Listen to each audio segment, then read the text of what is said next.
Chicos, buenos días, bienvenidos a la clase de filosofía. ¿Cómo están? Espero que estén bien listos para la clase del día de hoy. Y gente, vamos a saludar a los que se encuentran aquí presentes desde temprano. ¿Qué tal, Lucerito? No se preocupen de nada. Angie, Luis, Leslie, Ray, ¿qué tal, Jeremy? ¿Qué tal, chicos? Luna, Rocío, buenos días, Daphne, Leonela, Ivana, ¿qué tal, gente? Coraima, Stephanie, bienvenidos a la clase Arenita. ¿Qué tal?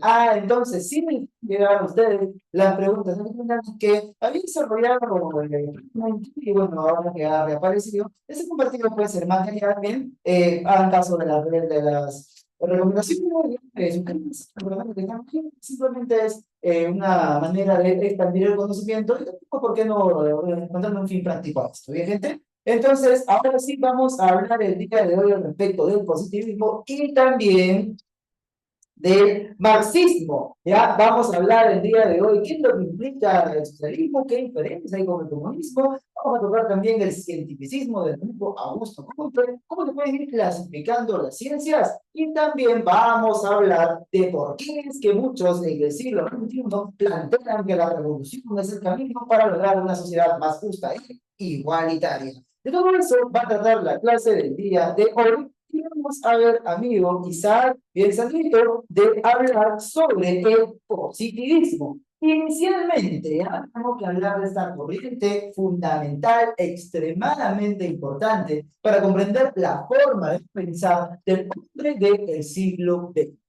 Tiene problemas entendiendo filosofía.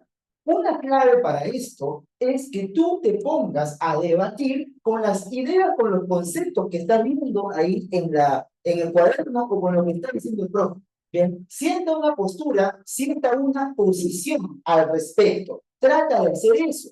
Trata de encontrar la forma de o estar en contra o a favor, no sé, lo que importe de ese argumento que también. Y una manera que a mis alumnos siempre les ha servido mucho de estudiar filosofía es andar por la calle como un loquito, y no solamente filo, ¿no? Sino también de cualquier curso, tratando de explicar la realidad en base a los conceptos que estás aprendiendo en clase. Por ejemplo, es que un carro está acelerando y otro carro está acelerando y están a punto de chocarse, o una moto, pum, así, muy cerca del otro.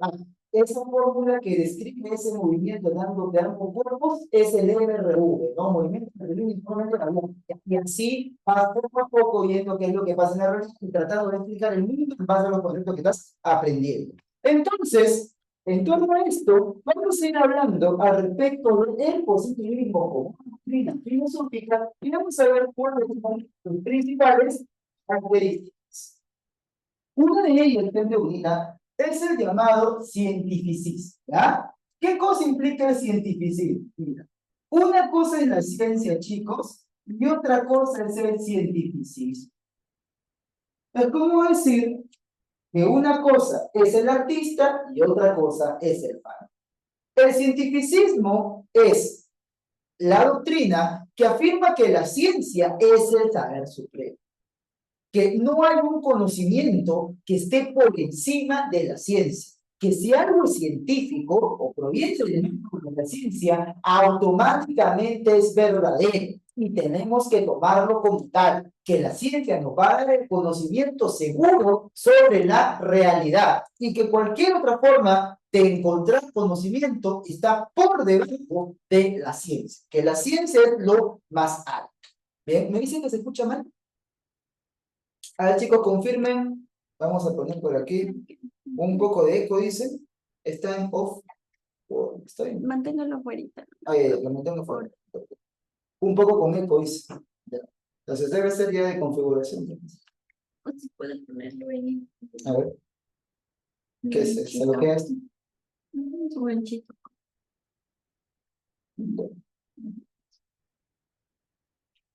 Ya, está bien. Ya hemos acomodado y un poquito de eco hice por aquí. Ya. Ahí, cualquier cosa, avisa. ¿Ya? Muchas gracias. Entonces, ya les estaba comentando, gente, que el cientificismo es aquella doctrina que afirma que la ciencia es el saber supremo.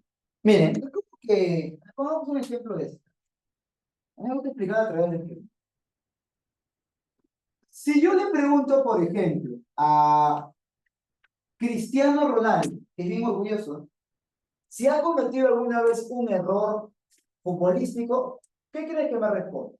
Yo creo que va a responder que sí, ¿no? Me va a decir, no, pucha, loco, en este partido sí pude haber hecho más, pude haber hecho esto, se me pasó tal cosa, me resbalé, fue un error, una equivocación. Que le pregunto a Messi también lo mismo, dice, no, sí, acá me equivoqué. Pero si le pregunto a un fan acérrimo de Messi, de Cristiano Ronaldo, no me van a decir que ha cometido un error. Me dicen, no, nunca se equivoca, siempre le tienes envidia, penal para Argentina, y se van a poner dogmáticos con eso. Entonces, igualito es la relación entre el cientificista y la ciencia. La ciencia, chicos, sabemos que es un saber falible y perfectible, o sea, que se puede equivocar y que se puede ir corrigiendo en el tiempo. Sin embargo, los cientificistas afirman que es un saber infalible. ¿Cómo que se ponen un poquito dogmáticos? A ver, se escucha muy bajo.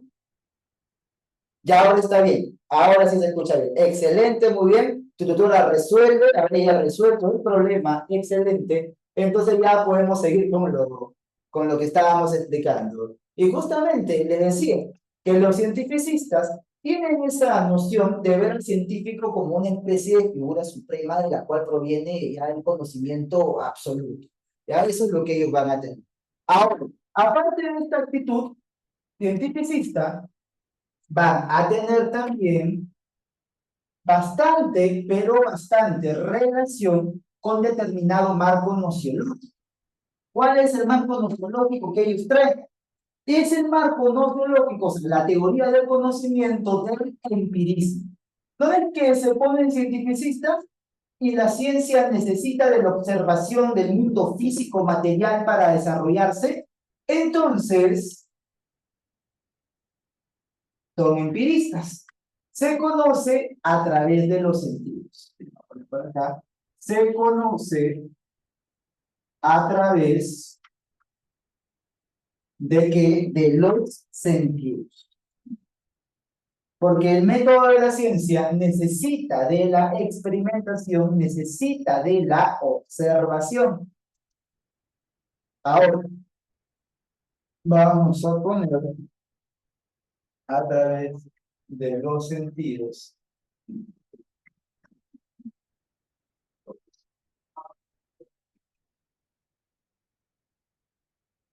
Si ellos consideran entonces que solamente se puede conocer el mundo físico, material, aquello que se capta mediante la vista, el oído, el tacto, todo aquello que no se pueda captar mediante los sentidos, todo aquello que no sea físico, material, se tiene que rechazar. Y gente, ¿cómo yo le llamo a aquello que no puedo captar mediante los sentidos? Aquello que trasciende lo físico, que va más allá de lo material. ¿Qué no me recibe el conjunto? Claro que sí, con la imita, muy bien, Lucerito, el Rocío, todo eso es lo metafísico. Por lo tanto, eso no se puede estudiar. Entonces, como son empiristas, inmediatamente son antimetafísicos. Muy bien, Yesenia. Entonces, vamos a ponerle por acá antimetafísico. Una característica muy marcada de nuestros amigos los positivistas. Entonces, tenemos por aquí la antimetafísica. Ponerle por aquí. No se estudia lo que trasciende el mundo físico, el material. No se estudia. O sea, las esencias, las sustancias, todo eso ya desde la perspectiva del positivismo pierde razón de ser. ¿Ya? No se estudia lo que trasciende la realidad física material. Lo que trasciende lo material. Lo físico. Y aquí también ellos tienen una marcada relación con una de las creencias fundamentales del siglo XVIII, ¿ya? Y que abarca también hasta el siglo XIX. O sea, la ilustración trajo una confianza excesiva en que conforme iba pasando el tiempo, nosotros íbamos mejorando. Esa forma de ver el tiempo como una línea hacia adelante y hacia arriba recibió un nombre. Yo les había comentado. El cristianismo trae la línea hacia adelante, ¿ya? Y la ilustración trae la línea hacia arriba. Conforme pasa el tiempo, vamos mejorando. O sea, ver el tiempo como una escalera. Esa es la noción del progreso. Los positivistas creen que el progreso es real y se logra mediante la ciencia. Y la ciencia que va a tratar sobre asuntos empíricos, ¿correcto? Por ejemplo, la ontología que tú mencionas, claro, no se podría desarrollar. No estaríamos hablando de ciencia, no estaríamos hablando de en contra, rechazaría ese tipo de planteamientos. Muy bien. Entonces, vamos a escribirle por acá que tienen una marcada creencia en el progreso. Antimetafísica. En optimismo por el progreso. Es fundamental. Optimismo. Porque por el progreso. O sea, esta gente creía que conforme pasaba el tiempo, pues nosotros estábamos mejorando siempre. Y claro, esto es producto de la época en la que se vive, porque mira, el positivismo se desarrolla durante el siglo XIX. Mira por acá. Y en el siglo XIX, los europeos están en plena revolución industrial. Esa revolución industrial genera nuevos aditamentos, máquinas que disminuyen el tiempo de trabajo para la producción de un bien. O sea, durante muchísimo tiempo se tenía que trabajar cientos de horas para producir una ropa, por ejemplo, para producir un simple coche, un simple carro, y ahora se tiene que trabajar muchísimo menos con ayuda de la máquina. Entonces, los positivistas veían en ese avance tecnológico una mejoría con respecto al pasado. ¿Bien?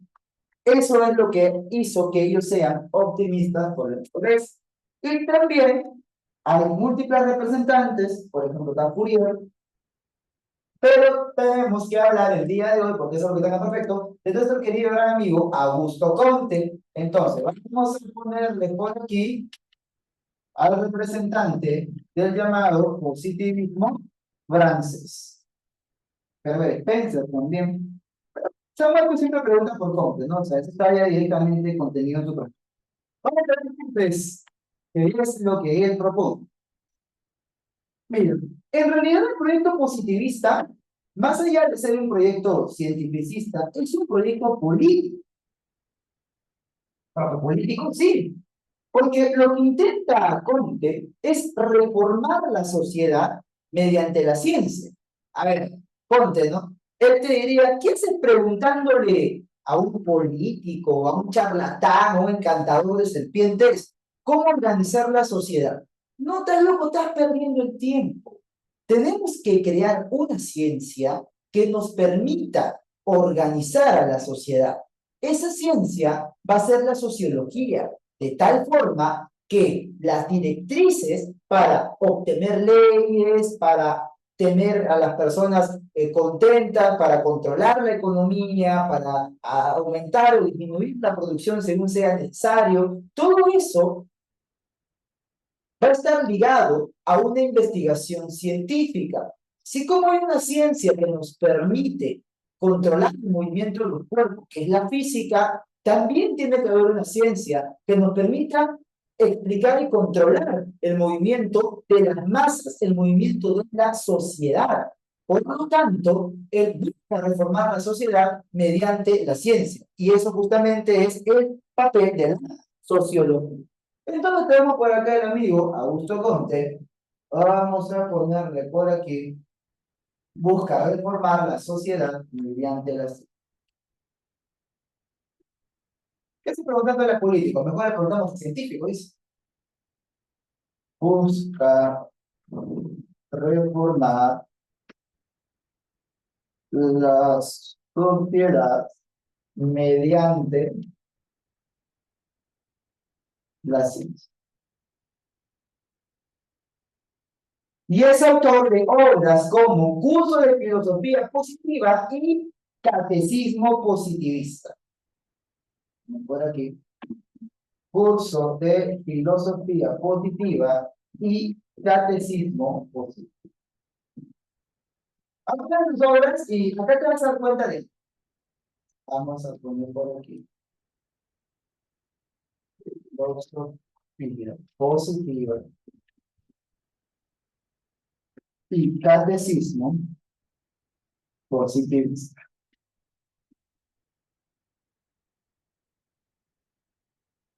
Entonces, ¿qué queremos desde la perspectiva de adulto común? Cambiar la sociedad, hacerla mejor. ¿A través de qué? A través de la ciencia. Pero a nivel ético, a nivel moral, esto también va a tener una implicancia. ¿Por qué? Porque nosotros tenemos que construir, dice él, nosotros tenemos que construir un nuevo camino moral para la humanidad. Y durante mucho tiempo, esta estaba regida por la religión, la humanidad, o sea, ¿cómo la religión? Camino moral. Quien te decía que era lo bueno y que era lo malo. Generalmente, eso era chamba, eso era tarea, eso era papel de la religión. Ahora ya no va a ser así. Vamos a crear una nueva religión de la humanidad. Dice él, bien, vamos a ver por acá. Bien. Busca crear una religión, así. Religión de qué? De la humanidad.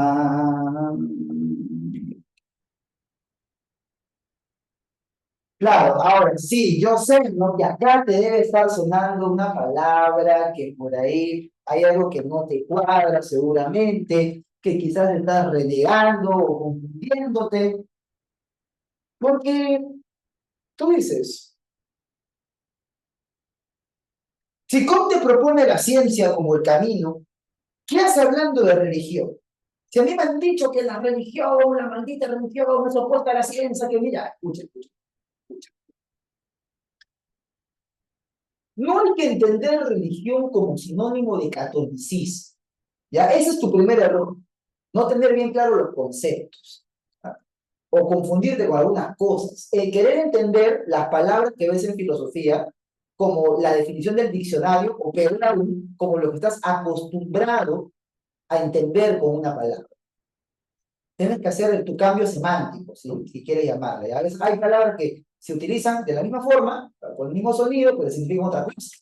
Entonces, bien, tenemos que analizar. ¿Por qué le llaman religión? Claro, muy bien por ahí podría ser doctrina. Lactancio, ¿qué decía? ¿Qué nos enseñaba? La palabra religión viene del latín religare. ¿Qué significa religare? Volver a unir. ¿Volver a unir qué cosa? Volver a unir el ser humano con sus creencias. O sea, implica una coherencia entre el pensar y el actuar. No sé si han alguna vez escuchado esta acepción del término religión. Dicen, ¿no? O sea, por ejemplo, el marido cayó preso. Dicen, y la señora religiosamente iba todos los miércoles a visitar. Religiosamente, o sea, quiere decir cumplidamente. O sea, la señora está cumpliendo con aquello que ella predica, con aquello que ella dice, con aquello que ella cree. O sea, en realidad, volver a unir con aquello en lo que cree. A eso le hace referencia a la palabra religión. No voy a entender a religión, cristianismo. ¿Ya? Bueno, descompúndete y aprende eso el día de hoy. Entonces, vamos a ver cómo es esta religión de la humanidad. Al final de cuentas, sí utilizar la estructura que va a heredar del cristianismo, pero le va a reemplazar el contenido. Vamos a ver cómo se hace, cómo funciona. Gente, durante mucho tiempo, durante centurias, durante cientos de años, la fuente de la verdad, ¿quién es? Durante toda la época medieval, prácticamente, ¿quién era el garante de la verdad? Dios. Dios era el garante de la verdad. Y claro, el ministro, o sea, aquel que te va a dar una verdad, aquel que tiene la palabra de Dios, era el sacerdote. Entonces, miren, pongámosle por acá, en la época medieval y en el estadio positivista. Ya vamos a poner por acá el estadio positivo, o sea, para la época medieval y para el positivismo. tenemos esto, mira. Medieval, periodo medieval y periodo positivo. Positivo. La fuente de la verdad. ¿Quién era para los medievales la fuente de la verdad? ¿De dónde sacaba la verdad? Está en la vida, la verdad. Entonces la verdad me la da Dios.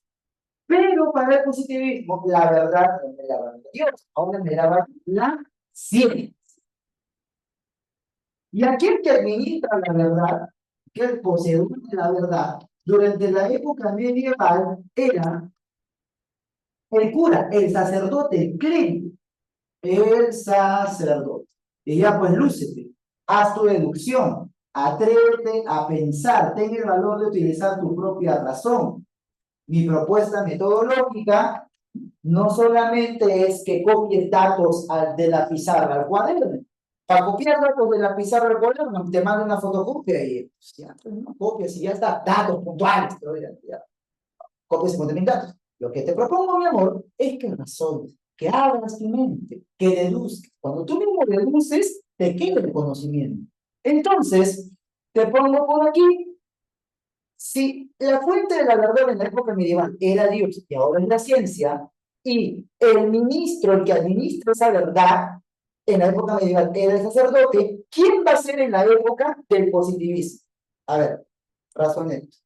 ¿Quién sería en la época del positivismo? ¿Quién reemplazaría al sacerdote como ministro de la verdad?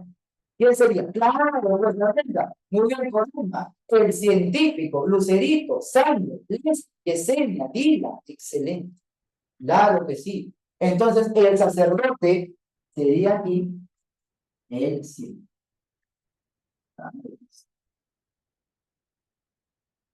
Muy bien. Y además, si queremos ponerle por aquí, a ver, porque esto es una comparativa, ¿no? Y al final de cuentas todo está en eso, pues en ese mercantilismo positivista. ¿Qué es lo que podríamos seguir afirmando? Que con respecto a esto, el templo, el lugar, si quiere decir, le vamos a poner por acá el templo, ¿verdad? El lugar sagrado, sería acá la iglesia. Y en esa nueva sociedad, donde el sacerdote está reemplazado por el científico, las iglesias, ¿en qué se convertirían? ¿En qué se convertirían las iglesias? Claro, muy bien, Coral, Sandro, se dan cuenta de la lógica. Es la misma estructura, pero con otro contenido.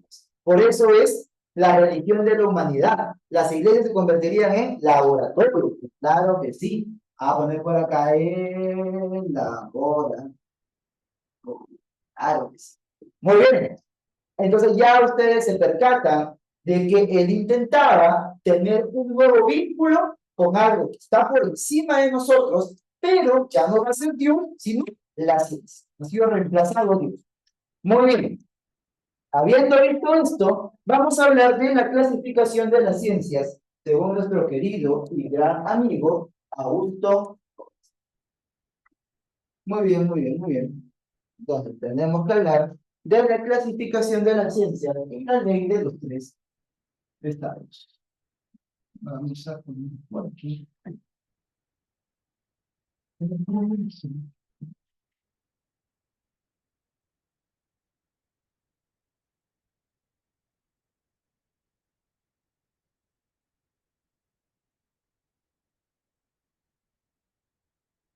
Muy bien.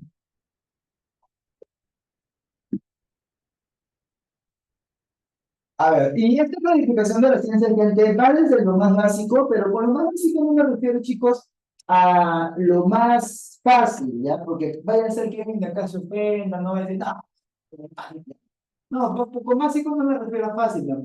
Me refiero a que es la base, ¿ya? A que es el núcleo fundamental. Entonces, se comienza de abajo, se va hasta arriba. A poner que en Conte existe una marcada clasificación de que de las.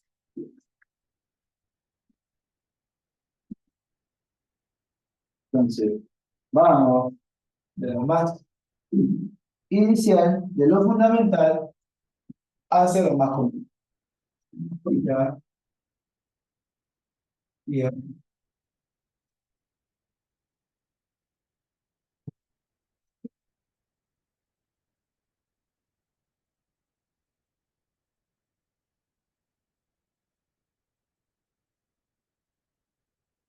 Ya.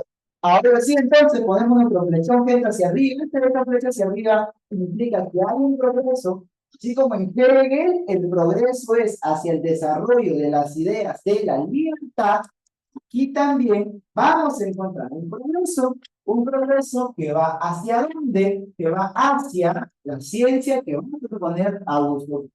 Y le decía que la ciencia base, o sea, la más básica, no porque sea fácil, sino porque es la base de todas las demás, es la matemática. Es la matemática. Y es cierto, o sea, para cualquier ciencia necesitas aprender matemática. Si estás volando en física, muy probablemente es porque no sepas mucha geometría. O sea, en física mínimo tienes que saber de los triángulos notables, ¿no? Triángulos de 3, 4 y 5 para poder descomponer hacia dónde van las fuerzas. Eso es algo fundamental, a mí me enseñaron así.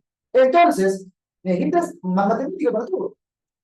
Ahora, la matemática estudia entidades ideales o abstractas. O sea, tengo algo, tengo ya.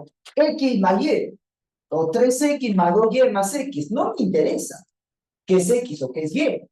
Solamente me interesa la manera de conjugar aquellas expresiones. Entonces, la matemática, si bien es exacta, no hace referencia inmediata al mundo físico-material. O sea, no es una observación inmediata del mundo físico-material. Lo puedes traducir al lenguaje matemático, pero ya implica una mediatez, ya implica algo indirecto.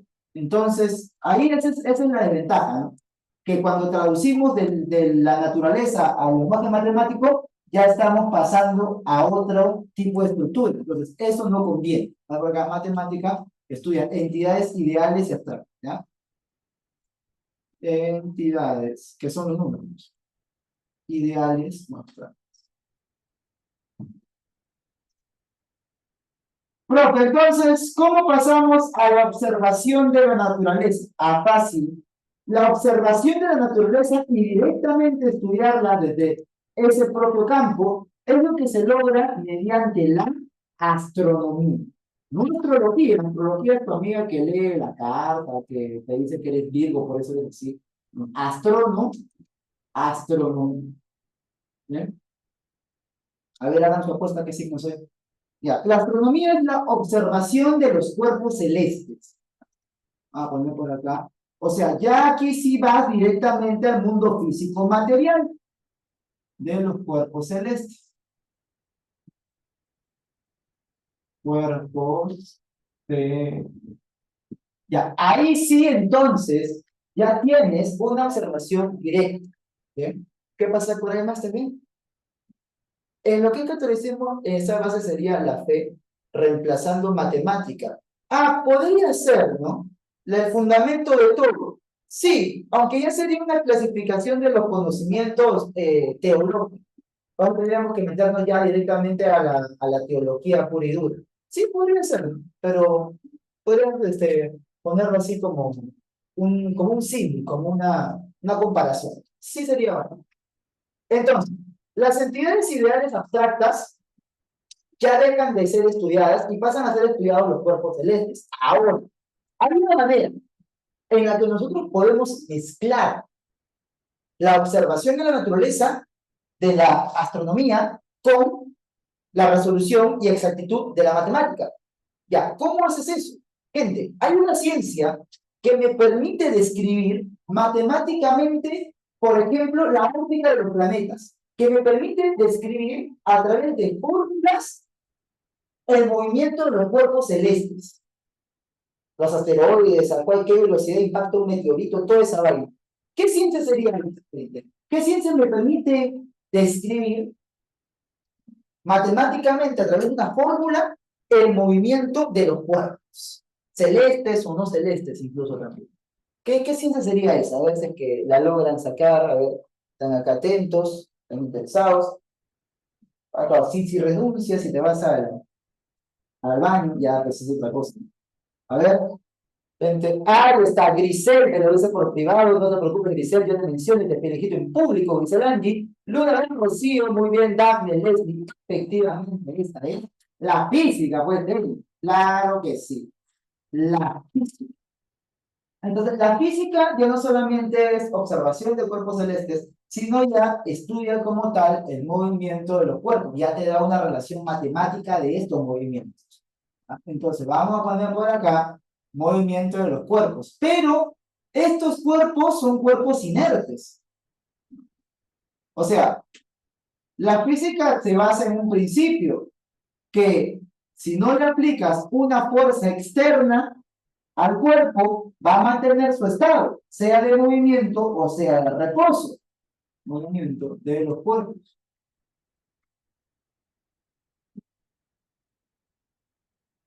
Pero ¿qué pasa, por ejemplo, cuando yo dejo un metal mucho tiempo en la intemperie y se comienza a corroer? ¿No? Tu varilla de metal, de lo que estaba así muy brillante, se comienza a poner un color medio ocre, así medio marrón. Claro, se está oxidando, ¿sí o no? Muy bien, Rodrigo, excelente. Se oxida, ¿sí o no, sí o no, por ahí? Muy bien, Sandro. Entonces, eso ya no es estudiado por la física. La física estudia los cuerpos ahí en su estado de movimiento de reposo, ya se le aplica la fuerza externa y se cálculo. Pero, si ya queremos hablar de las reacciones de la propia materia, ¿ya? Ahí estamos pasando a hablar, muy bien por ahí, Maluna, Ray, Jeremy, se dan cuenta cómo se va construyendo. Ah, ahí está, están jugando, muy bien, excelente, Ray. Entonces tenemos la química, claro que sí. Entonces tenemos acá reacciones y cambios que se dan en la materia y sus reacciones. Química. Ahora, llega un punto, y es lo caso, ¿no? Cómo se organiza la materia, porque llega un punto en el cual la materia está lo suficientemente organizada para poderse replicar. O sea, ahí se van formando, ¿no? Cadenas de moléculas, cadenas proteicas, aminoácidos, toda la vaina. Y llega un punto en el que se crea un pedazo de materia que es tan complejo y está tan bien organizado que tiene la capacidad de autorreplicarse y de utilizar la energía del entorno para realizar sus procesos. Absorbe la energía del entorno y es capaz de replicarse a sí misma, la materia. ¿Y ahí qué nace? ¿Ahí qué surge? Ahí surge la vida. Muy bien, Coraima, muy bien, Grisel, muy bien, Leslie. Claro, y la vida ya es estudiada por la biología. Claro que sí, los seres vivos. Matemática, economía, física, química, biología. Biología.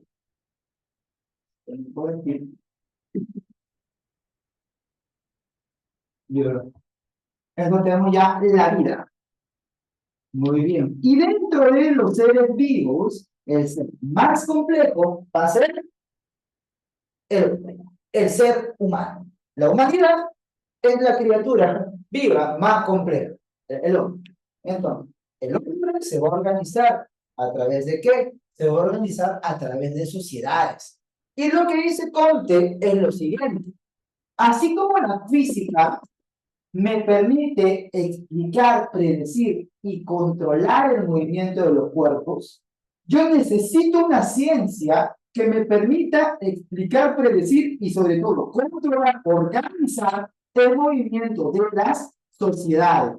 Aparece así la llamada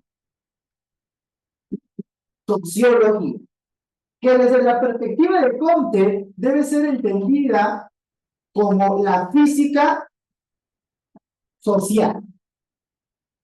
Porque va a cumplir el mismo papel que la física con los cuerpos, pero para la sociedad.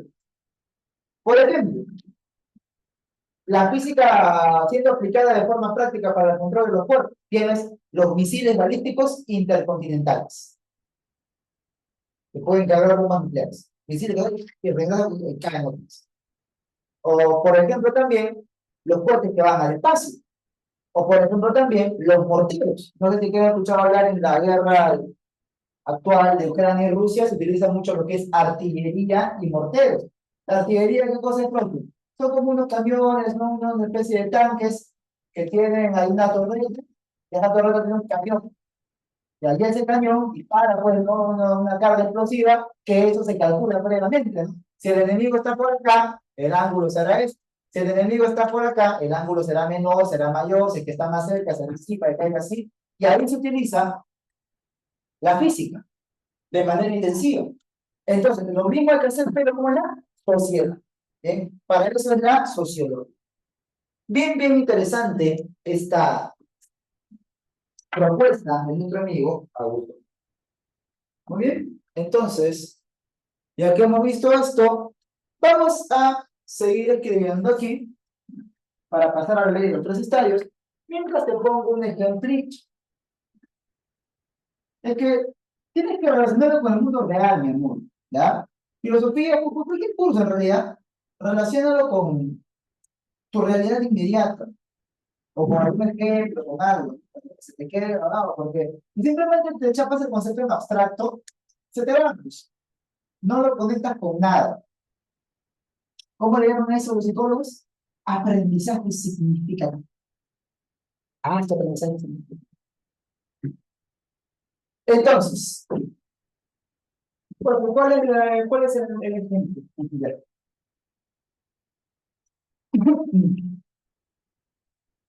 Hay un patita que tuvo mucho poder en este país, que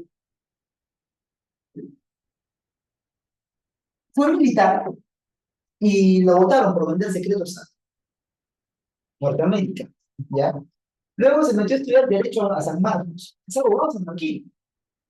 Durante un tiempo defendía a narcotraficantes y también estuvo estudiando sociología. Llega al poder. Mira, estudió 2 años la carrera de sociología, no acabó la carrera, pero aprendió lo suficiente como para hacer esta jugada maestra.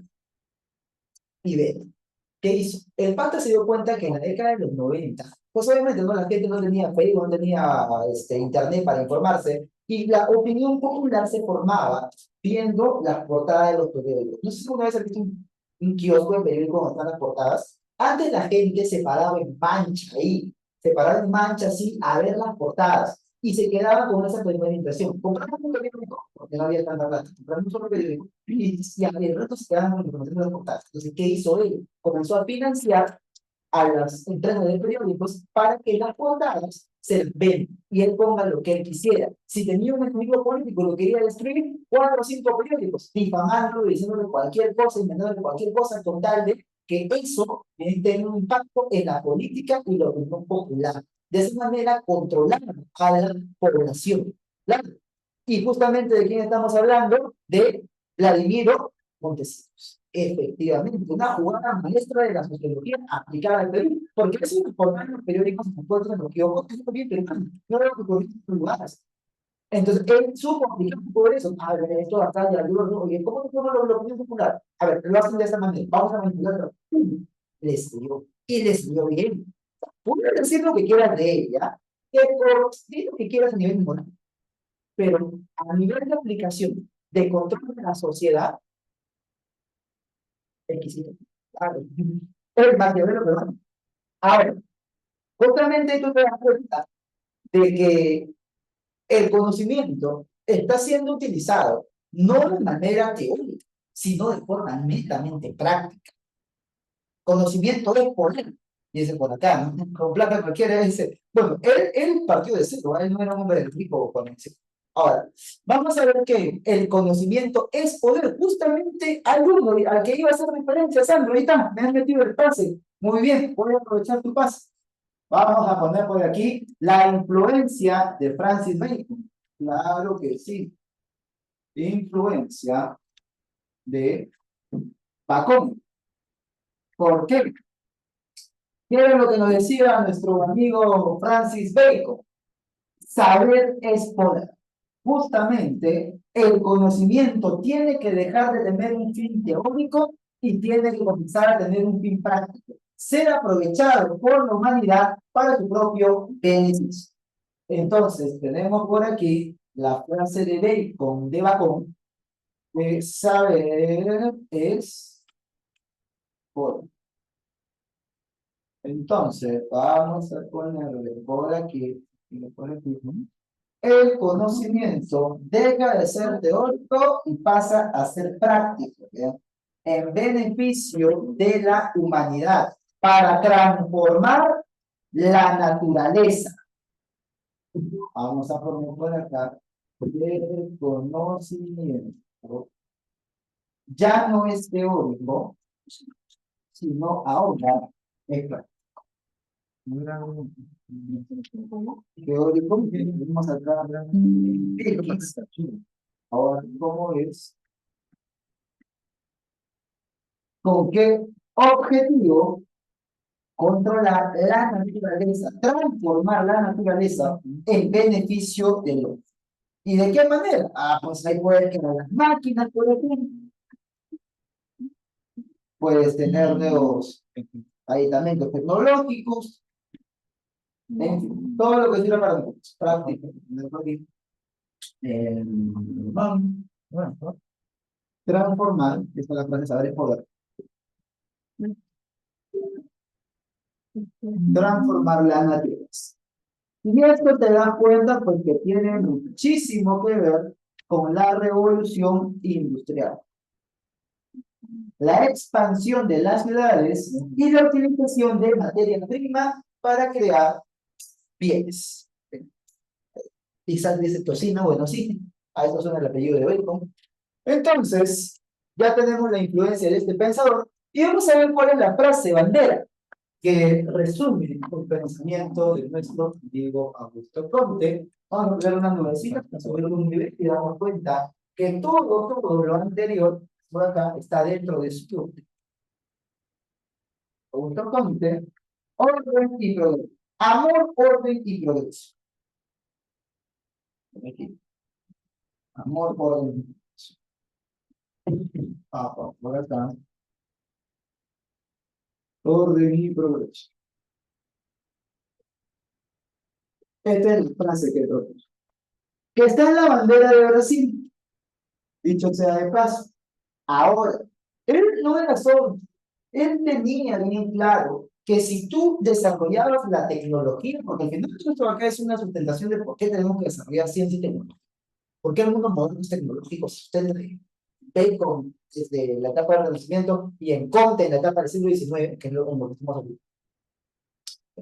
Si tú tienes ahí una relación práctica para poder transformar la realidad inmediata en la que vives, vas a crear máquinas, vas a crear tecnología.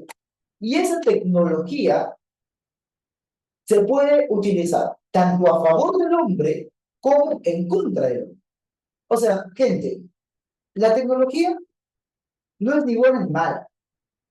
Porque algunos luditas dicen, no, de la tecnología hay que acabar con ella. A ver, y otros dicen, no, que cualquier cosa que es tecnológica automáticamente es buena. A ver, yo les pregunto a ustedes, ¿un cuchillo es bueno o es malo? Es una buena cuestión que podemos hacer. Bueno, depende de la mano que lo guía. Puedes usar para apuñalar a alguien que te dio su confianza, o lo puedes utilizar para prepararte un riquito lomo saltado, por ejemplo, y almorzar bien chévere. Entonces, depende del uso. Entonces, ya, y claro, depende en qué manos le cae muy bien con alguien. Es saber cómo utilizar. ¿Y cómo sabemos qué hacer? Eso ya no te lo responde el científico. Eso ya es educación ética. Eso ya es la moral de cada persona. Por lo tanto, Comte proponía que así como se desarrolle la ciencia, paralelamente también teníamos que tener una educación moral para saber utilizar bien esa tecnología, para no utilizarla en nuestra contra ni para hacer daño. Pero bueno, ¿a qué Comte escucharon? Solamente que decía ciencia, máquina, progreso, y la parte de Comte que gritaba ética, porque no Comte. Y efectivamente Sandro lo conecta con un excelente análisis hasta llegar a la guerra mundial. Por eso Pitágoras decía que el conocimiento tenía que ser solamente por unos cuantos iniciados, no para cualquiera, para el que primero haya purificado su alma, o sea, para el que haya tenido una vida ética. Pues primero tú demuestras que eres una persona correcta y capaz, y recién te enseñamos ciencia, te enseñamos así tecnología, para que no lo utilices, para que no caigan en malas manos. Ya, pues, pero ya el mundo moderno, obviamente, es muy diferente a lo que plantearon ellos. Muy bien, entonces tenemos ahí esta parte nuestro amigo Augusto Comte, y vamos a hablar ahora sí de lo fundamental de su doctrina, que es la famosa ley de los tres estadios. Bien, la ley de los tres estadios, la ley de las tres etapas. Bien. Entonces, vamos a ver por aquí. Desde la perspectiva del Comte, toda sociedad y persona atraviesa por tres etapas fundamentales. Vamos a poner por aquí la ley de los tres estados. Entonces,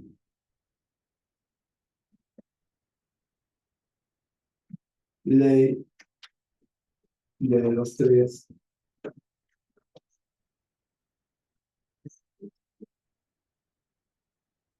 Justamente, chicos, la física social, al igual que la física, se puede dividir en estática social, obviamente, y dinámica social. Entonces, esta dinámica social justamente es la creencia en el progreso, opinión por el progreso. Mira por acá el asterisco, lo quito. ¿Bien? Estos asteriscos están conectando una misma idea, ¿ya? La idea del progreso. O sea, la física social, en su parte dinámica, estudia el cambio de las sociedades. ¿Cómo cambian las sociedades? Mediante el progreso. Y ese progreso se da mediante la ley de los tres estadios. Son tres etapas por las que atraviesa la humanidad. Vamos a poner por acá el símil, o la metáfora, si quiero decirle, también el tipo de conocimiento y el estado.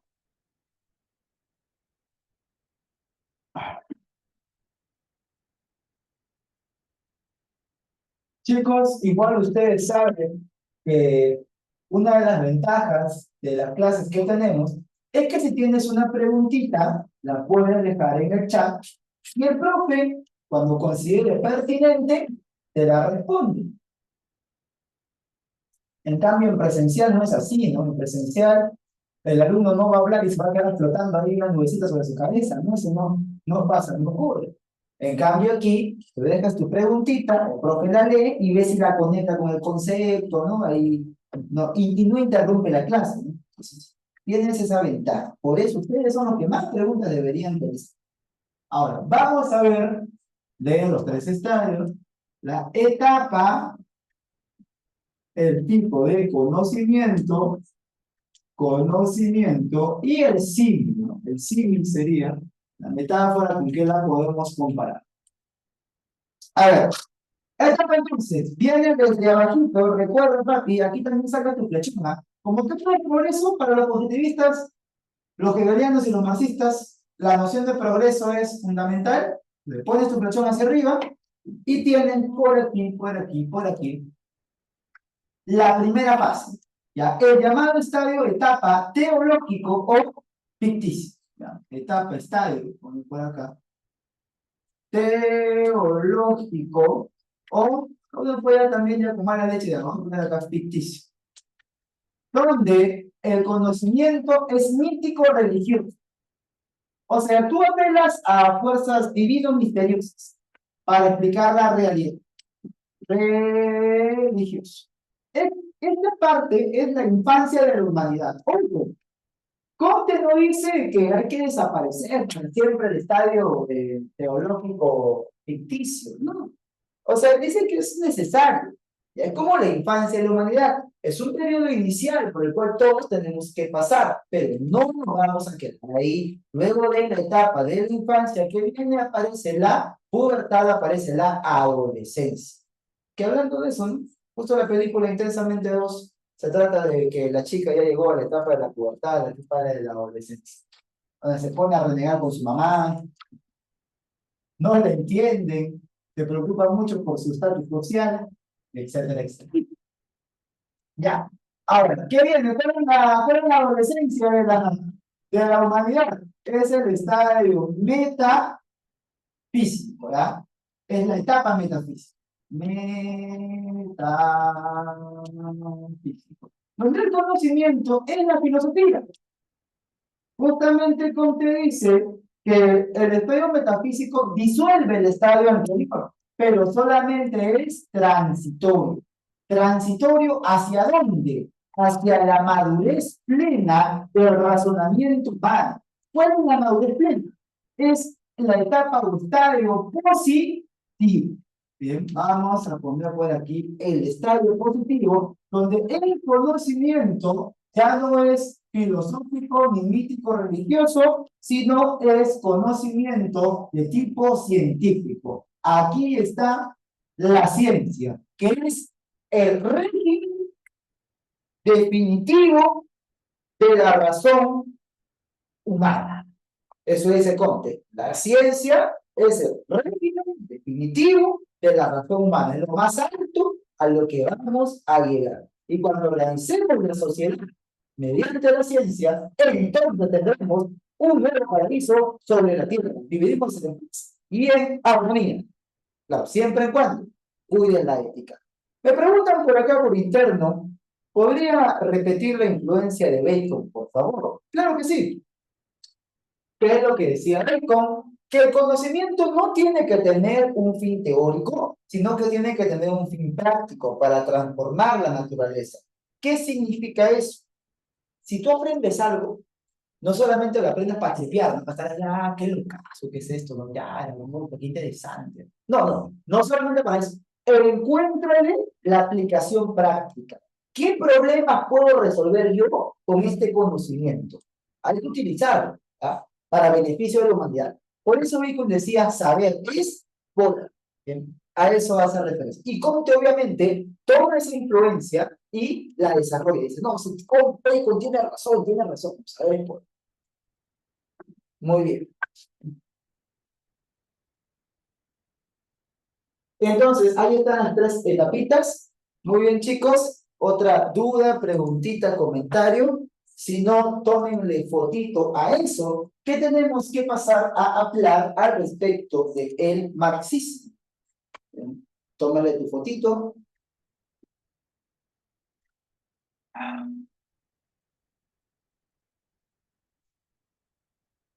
Ahí está. Voy a tomar una cosa.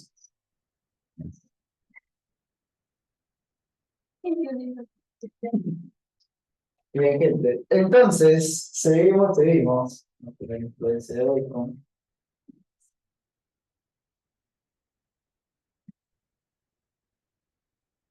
Ya. Borramos. Ahí está Isaac.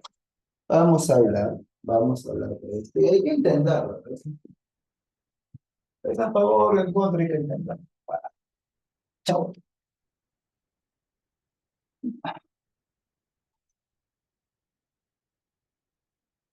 Por más que haya costado esfuerzo obtenerlo, si ya cumplió su función, pues hay que desapegarse rápido, para lo que sea.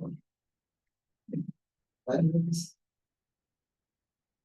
Sea hacer una pizarra,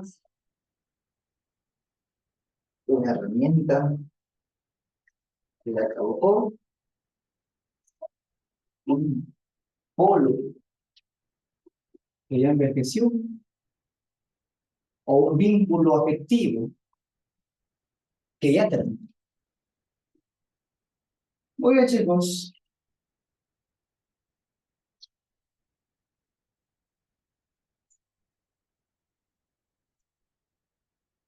A ver, vayan con Hegel, ya no sé si me habrá quedado, pucha, no sé, pues capaz lo pone gerente general de 3 empresas, y a veces que nos quedamos un ratito más, no, dice, no, que me voy, que esto, que lo otro, que no puedo, no, pero mira, si recordamos Hegel, si recordamos Hegel, vamos a tener dos conceptos fundamentales.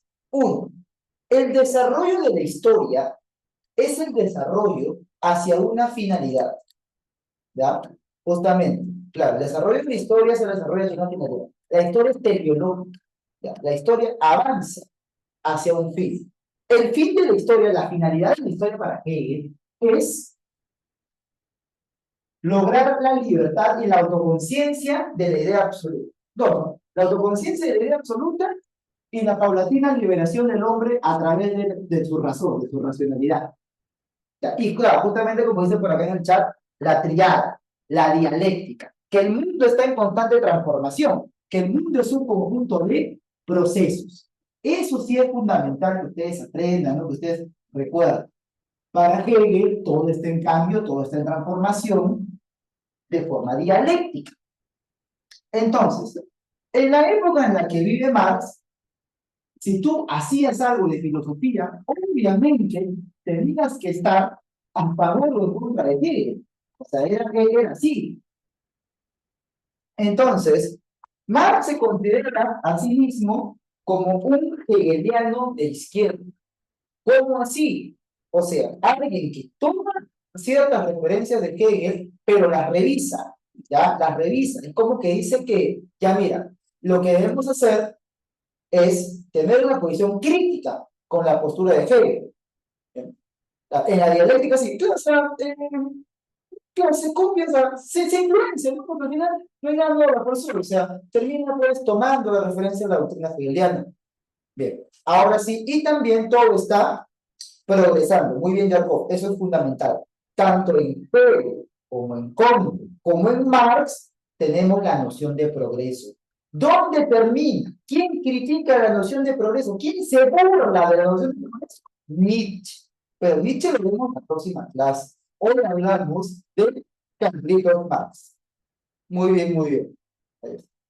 Entonces, vamos a poner por ahí el marxismo. ¿Pero qué desarrolló el marxismo? Bueno, obviamente Marx, ¿no? Pero también Engels, ¿ya? Que era su alma gemela, vamos a decirlo. El multimillonario Engels, el burgués Engels, que le financiaba las investigaciones a Marx, dicho sea de paso, le daba, vamos a decirlo, una especie de beca personal, pues, le pagaban a uno, para que el amigo se dedique, como dicen algunos, al trabajo intelectual. Bueno, entonces vamos a poner por acá el marxismo.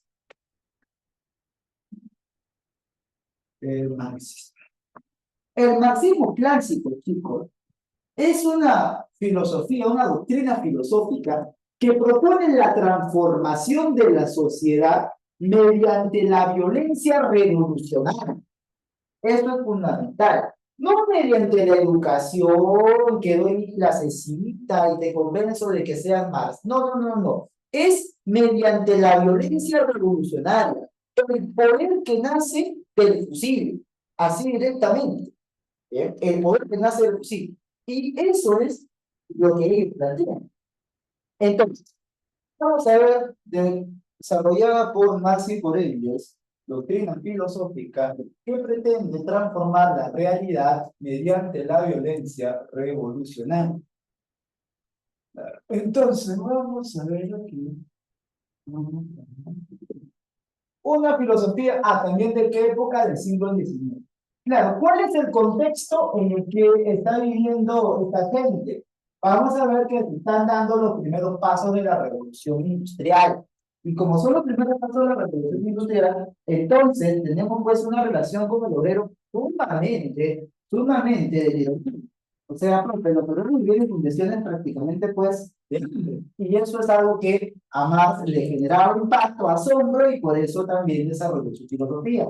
Entonces, vamos a ver que hay un marcado carácter práctico, corriente filosófica que busca transformar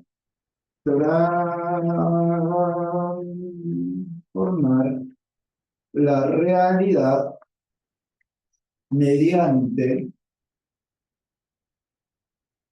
la violencia revolucionaria. Y obviamente, representantes de esto son Marx y Engels. ¿Ya? Vamos a ponerlo por acá. Marx. Ahora sí, ¿qué tenemos que saber de ellos? Para empezar, la propuesta del materialismo dialéctico y del materialismo histórico. ¿Ya? Vamos a ver qué era lo que yo proponía. Karl Marx y Federico Elías.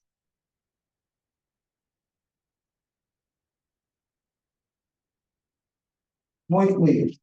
Ahora sí, vamos a hablar del llamado materialismo dialéctico, que es la parte ontológica del marxismo. Vamos a poner materialismo dialéctico. O bueno, en realidad es dialéctica materialista, porque este materialismo ya automáticamente se considera sinónimo como dialéctico, ¿verdad? Entonces vamos a ponerle por acá la forma en la que bueno siempre está en materiales tipo Z, ¿no? Materialismo dialéctico. Que también, dicho sea de paso, no solamente es Hegel, sino también es Feuerbach. ¿Ya? Feuerbach decía que el hombre es un creador de dioses por naturaleza, que el hombre ha creado a Dios a su imagen y semejanza. El hombre crea a Dios. No es que hay una criatura sobrenatural, no, más bien es del propio hombre donde sale la necesidad de tener religión. ¿Ya? Cuidadito con eso. Bien, claro que sí. Entonces, vamos a poner por aquí el materialismo dialéctico y tenemos que entender cómo funciona la historia. Porque aquí sí, justamente es una cuestión bastante histórica a la que yo propongo. Miren, desde la perspectiva hegeliana, el desarrollo que se da en el mundo es a partir de qué? Es a partir de la razón universal. O sea, ¿qué evidencia de una cósmica que se va desarrollando? Esta es la idea absoluta. Por acá se postula la idea absoluta. Y el mundo material va a surgir a partir de esta fuerza cósmica que es la razón universal o idea absoluta. En cambio, Marx dice que no. Marx dice que lo único que existe es la materia, lo que se desarrolla a lo largo de la historia del universo, aquello que progresa y se organiza paulatinamente de forma cada vez más compleja, es el mismo progreso.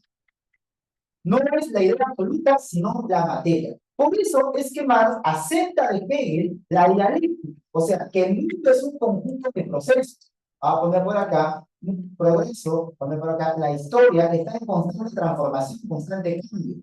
Esta es la historia. Esta historia tiende a un fin, es teleológica, tiende a un fin, que en este caso es lograr la sociedad comunista, y siempre está en constante cambio, en constante progreso. Ahora,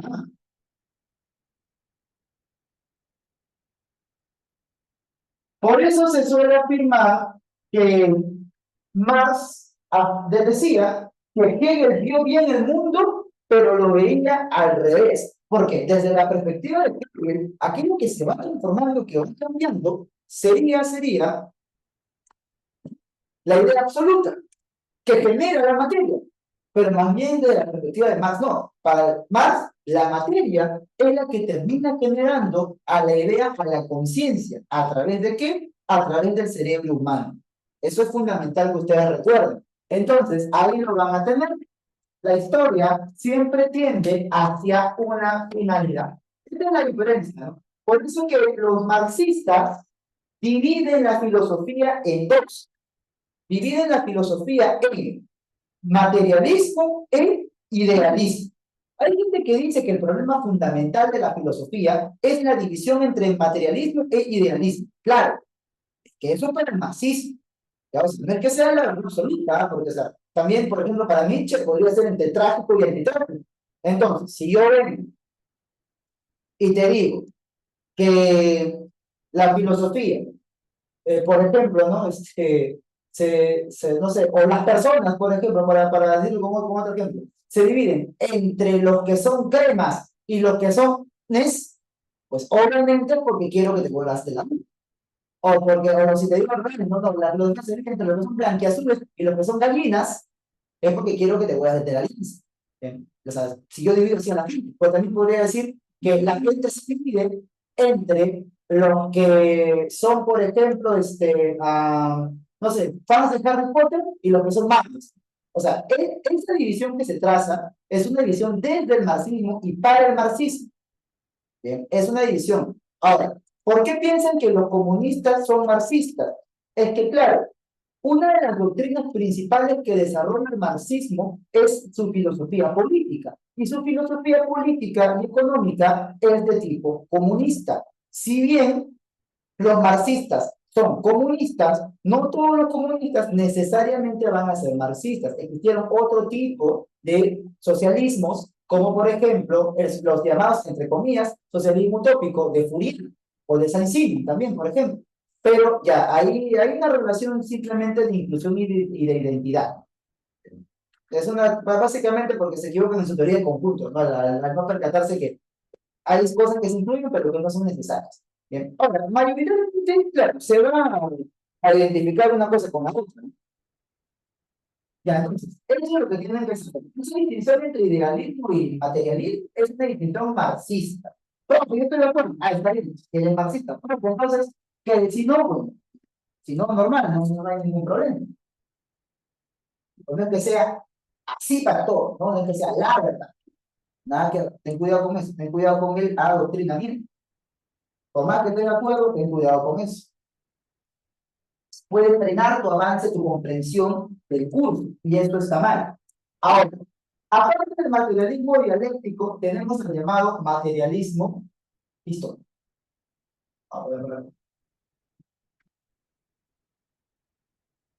Por ejemplo, no es como que yo diga que la psicología es solamente el estudio de la conducta y la gente no se puede estudiar, es basura. Pero si te defino así la psicología porque te estoy adoctrinando para que seas conductista, o si te digo, la psicología es solamente el estudio del inconsciente, entonces porque soy freudiano y quiero que seas freudiano, y puedes tú ser freudiano, pero tienes que ser objetivo. Entonces, el materialismo histórico, vamos a ponerle por aquí, es la aplicación de todo esto, la aplicación de la dialéctica materialista, de que el mundo es un conjunto de procesos que se desarrollan en la materia. ¿A qué? A la historia. Y justamente lo que se propone aquí es que la historia gira en torno a las bases materiales, a las condiciones materiales de existencia, o también llamadas estructurales, que depende de quién posea los medios de producción, el tipo de pensamiento que va a tener una sociedad. Ahí justamente tienes que darte cuenta de la diferencia entre la base o estructura y la superestructura. Entonces, tenemos por aquí materialismo histórico. Vamos a poner un edificio por aquí. Vamos a poner un edificio. Y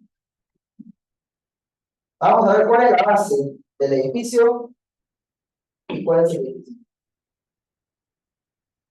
Ahora, obviamente, lo que nosotros necesitamos es entender cuál es la base de los marxistas, ¿no? A esa base le van a llamar la estructura. Y la estructura está determinada por por las llamadas relaciones, chicos. ¿Sabes qué tipo de relaciones? ¿Sabes qué tipo de relaciones plantea Marx? ¿Se las sabías? Las relaciones, las relaciones, las relaciones sociales de producción. Entonces, a eso refiere, chicos, cuando habla de la estructura. No me acuerdo aquí.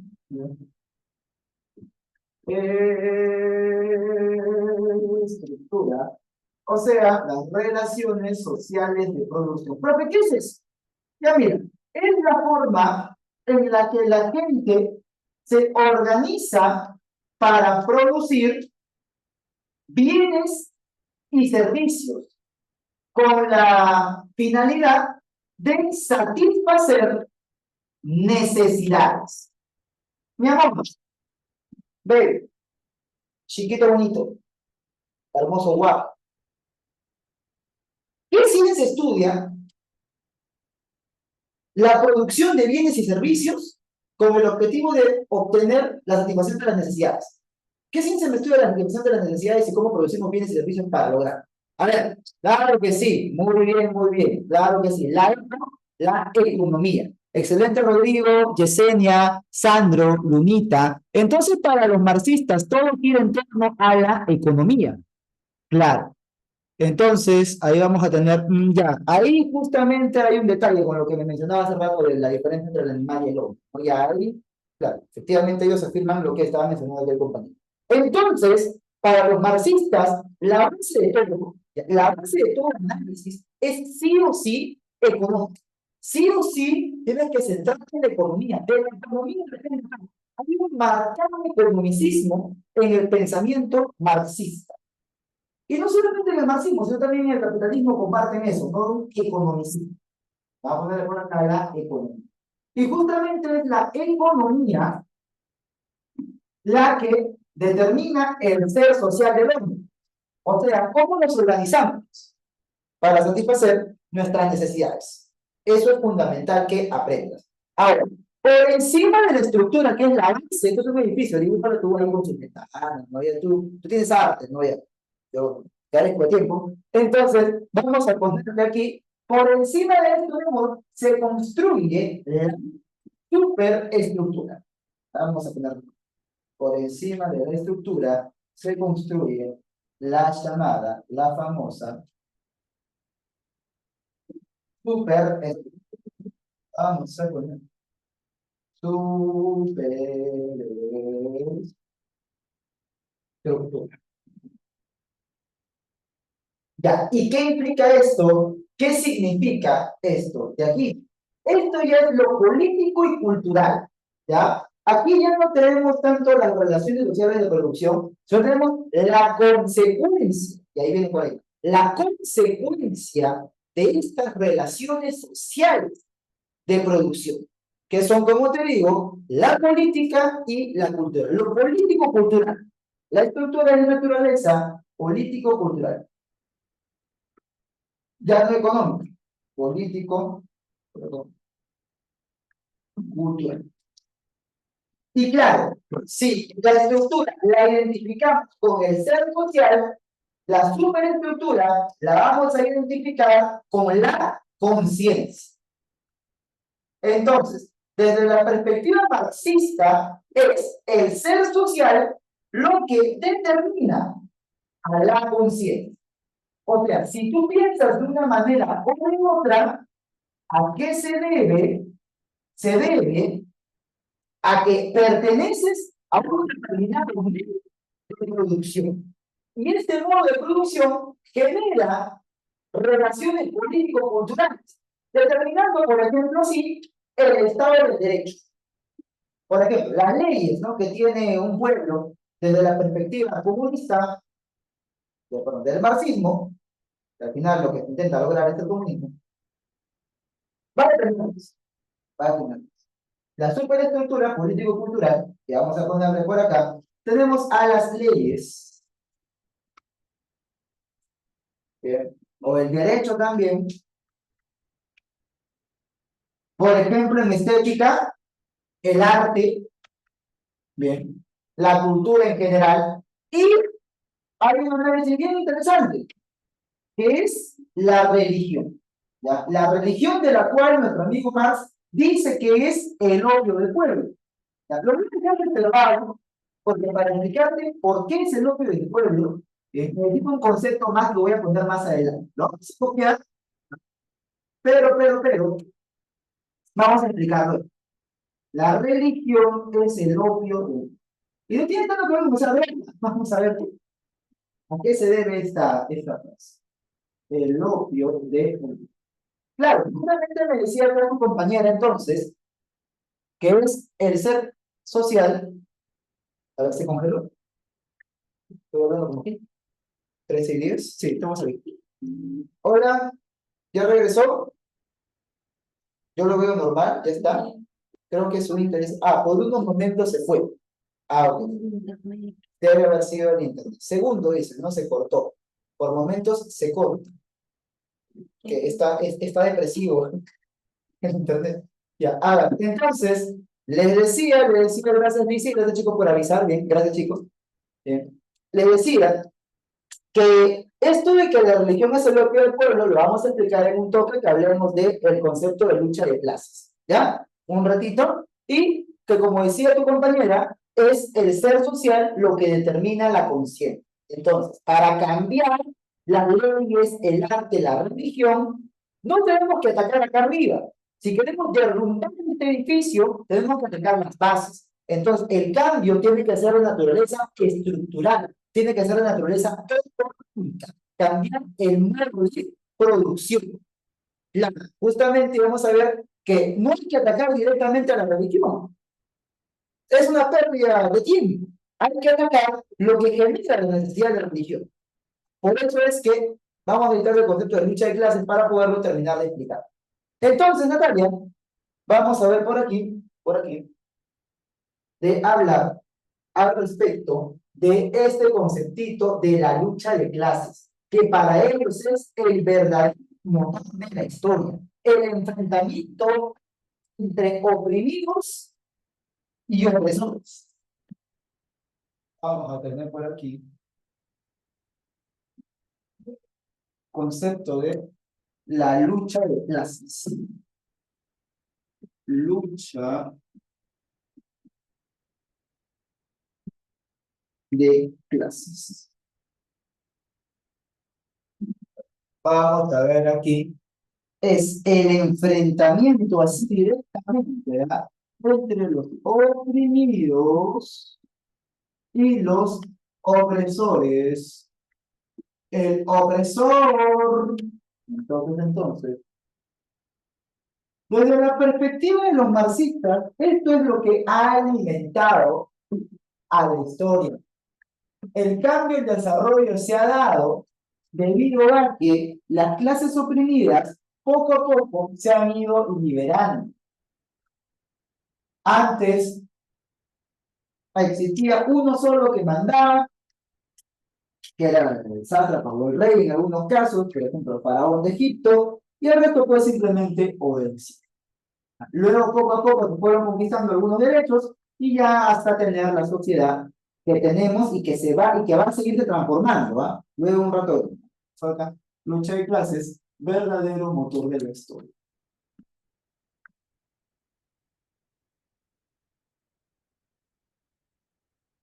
Y esta es una lucha irrefrenable, es un enfrentamiento a muerte. O sea, no es que no vamos a cooperar, mire, vamos a poner de acuerdo, no. Y ¿o eres tú o soy yo? Uno va a ganar y el otro va a morir. Así es simple. Y obviamente Omar ya sabe pues por quién apuesta, ¿no? Él dice, está defendiendo a los oprimidos. Bueno, vamos a ver entonces cuál es la forma en la que se desarrolla esto. Vamos a ver cuál es la forma en la que esto se desarrolla. ¿Hacia dónde vamos a tener que llegar? Vamos a ver. Acá también va a haber una línea de progreso, ¿ah? Tengan cuidado con eso. Va a haber también una línea de progreso.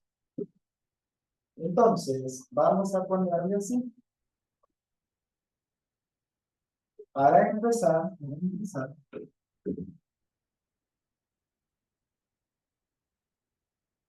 ¿va?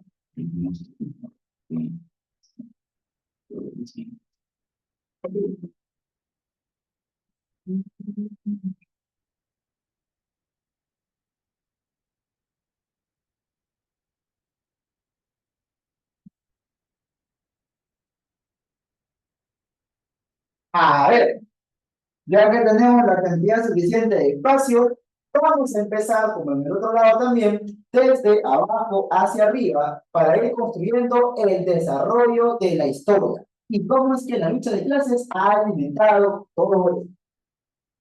Miren, la antropología filosófica, o sea, la definición del ser humano, de la que parte Marx, es la misma que la de Rousseau.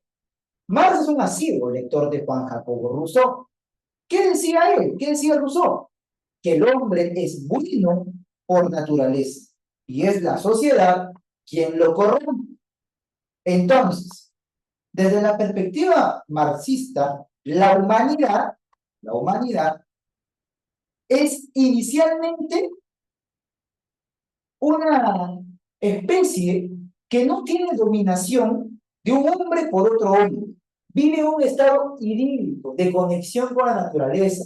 Ese es el concepto del bon sauvage o el buen salvaje, ¿ya? Por eso es que Marx habla de un comunismo primitivo, ¿bien? Que en las sociedades arcaicas no existía la dominación de un hombre por otro hombre, ¿ah? Mira, cuidado con eso, es su antropología.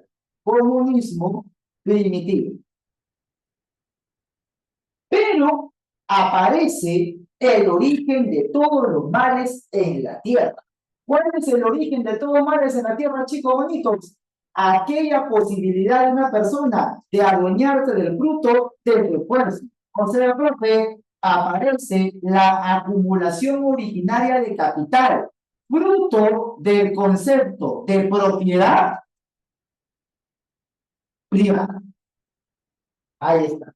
Entonces, el origen de todos los males, al igual que lo dijo justo en la época de la Ilustración, para Marx, es la aparición de la propiedad privada.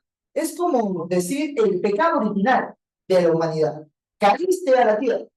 Y ahí se comienza a desarrollar las etapas que a los marxistas les encanta utilizar para clasificar la historia. Una de ellas, por ejemplo, es el llamado esclavismo, donde el enfrentamiento encarnizado por la fuerza oprimida y la fuerza opresora se da entre quiénes. ¿Quiénes son los oprimidos? Los oprimidos son los esclavos. ¿Y quiénes son los opresores? Los amos. Es el amo versus el esclavo. Esclavos versus qué? Versus amo. Y luego se desarrolla, pues. Todo esto de acá es la clasificación marxista de la historia. Del esclavismo, ¿qué va a surgir? Va a surgir la llamada etapa feudal, el llamado feudalismo, donde el oprimido van a ser los siervos y el opresor van a ser los señores feudales. Claro que sí. El señor feudal que ya te daba la tierra, te hacía pagar impuestos, te hacía la prima nocta, el famoso derecho al pernada, y lo que se cuenta respecto de la época medieval y las leyendas negras. Entonces, ahí tenemos el llamado feudalismo, bien, y hay un avance, bien, hay un progreso, si quieres, una evolución desde un estadio hacia el otro. Y luego, ¿qué es lo que tenemos, gente bonita? Del feudalismo van a aparecer las revoluciones burguesas de la época de la Ilustración y va a aparecer el llamado capitalismo, donde el enfrentamiento encarnizado se da entre los oprimidos. ¿Quiénes son los oprimidos? Los oprimidos son los proletarios. Bien, va a ponerle por acá los proletarios. Y los malos de la historia, ¿quiénes son? Los señores burgueses. ¿Bien? O sea, los dueños de los medios de producción. A ver, la palabra proletario. Muchos la van a identificar erróneamente de forma directa con No sé, la obra. el audio. ¿Bien? ¿Me escuchan bien, chicos? Tú te estás escuchando. Estás viendo que el audio no está tan bien. Ajá. Algunos dicen que no escuchan bien a veces. ¿No No se sé, ve el micrófono? a veces. Entonces debe haber algo que se está moviendo. Sería que ¿Será pide mi vinculación. ¿Cómo? ¿Será el cable, ¿no? Yo creo que sí. Creo que esta vez es cuestión de Inter. Depende, porque cuando es Inter es que separa la imagen también o baja la calidad. Como que track, me pongo en momentos coda, pac, foto, ¿no? Y cuando es el micrófono, está todo fluido, la mano se ve que ¿no? Pasa bien y lo único que falla es el audio, ¿no? Está como la sirenita dice, se le fue la voz. Bien. Bueno, soy la sirenita versión Disney, creo, ¿no? Ya, entonces, estábamos hablando de qué es el capitalismo para Marx, ¿ya? Y así negrita, ¿ya? Mira, desde la perspectiva de Marx, hay un enfrentamiento irrefrenable entre proletarios y burgueses, ¿ya? Y un burgués es el poseedor de los medios de producción. Y un proletario es aquel que solamente posee sus propios hijos. O sea, por eso se llama proletario, de prole. Es aquel que solamente posee sus propios hijos. No tiene medios de producción. Generalmente es el obrero que trabaja en la fábrica.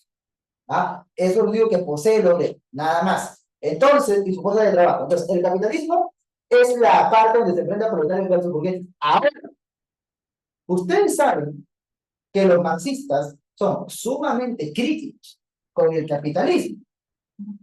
Algo así como los metaleros con el reggaetón.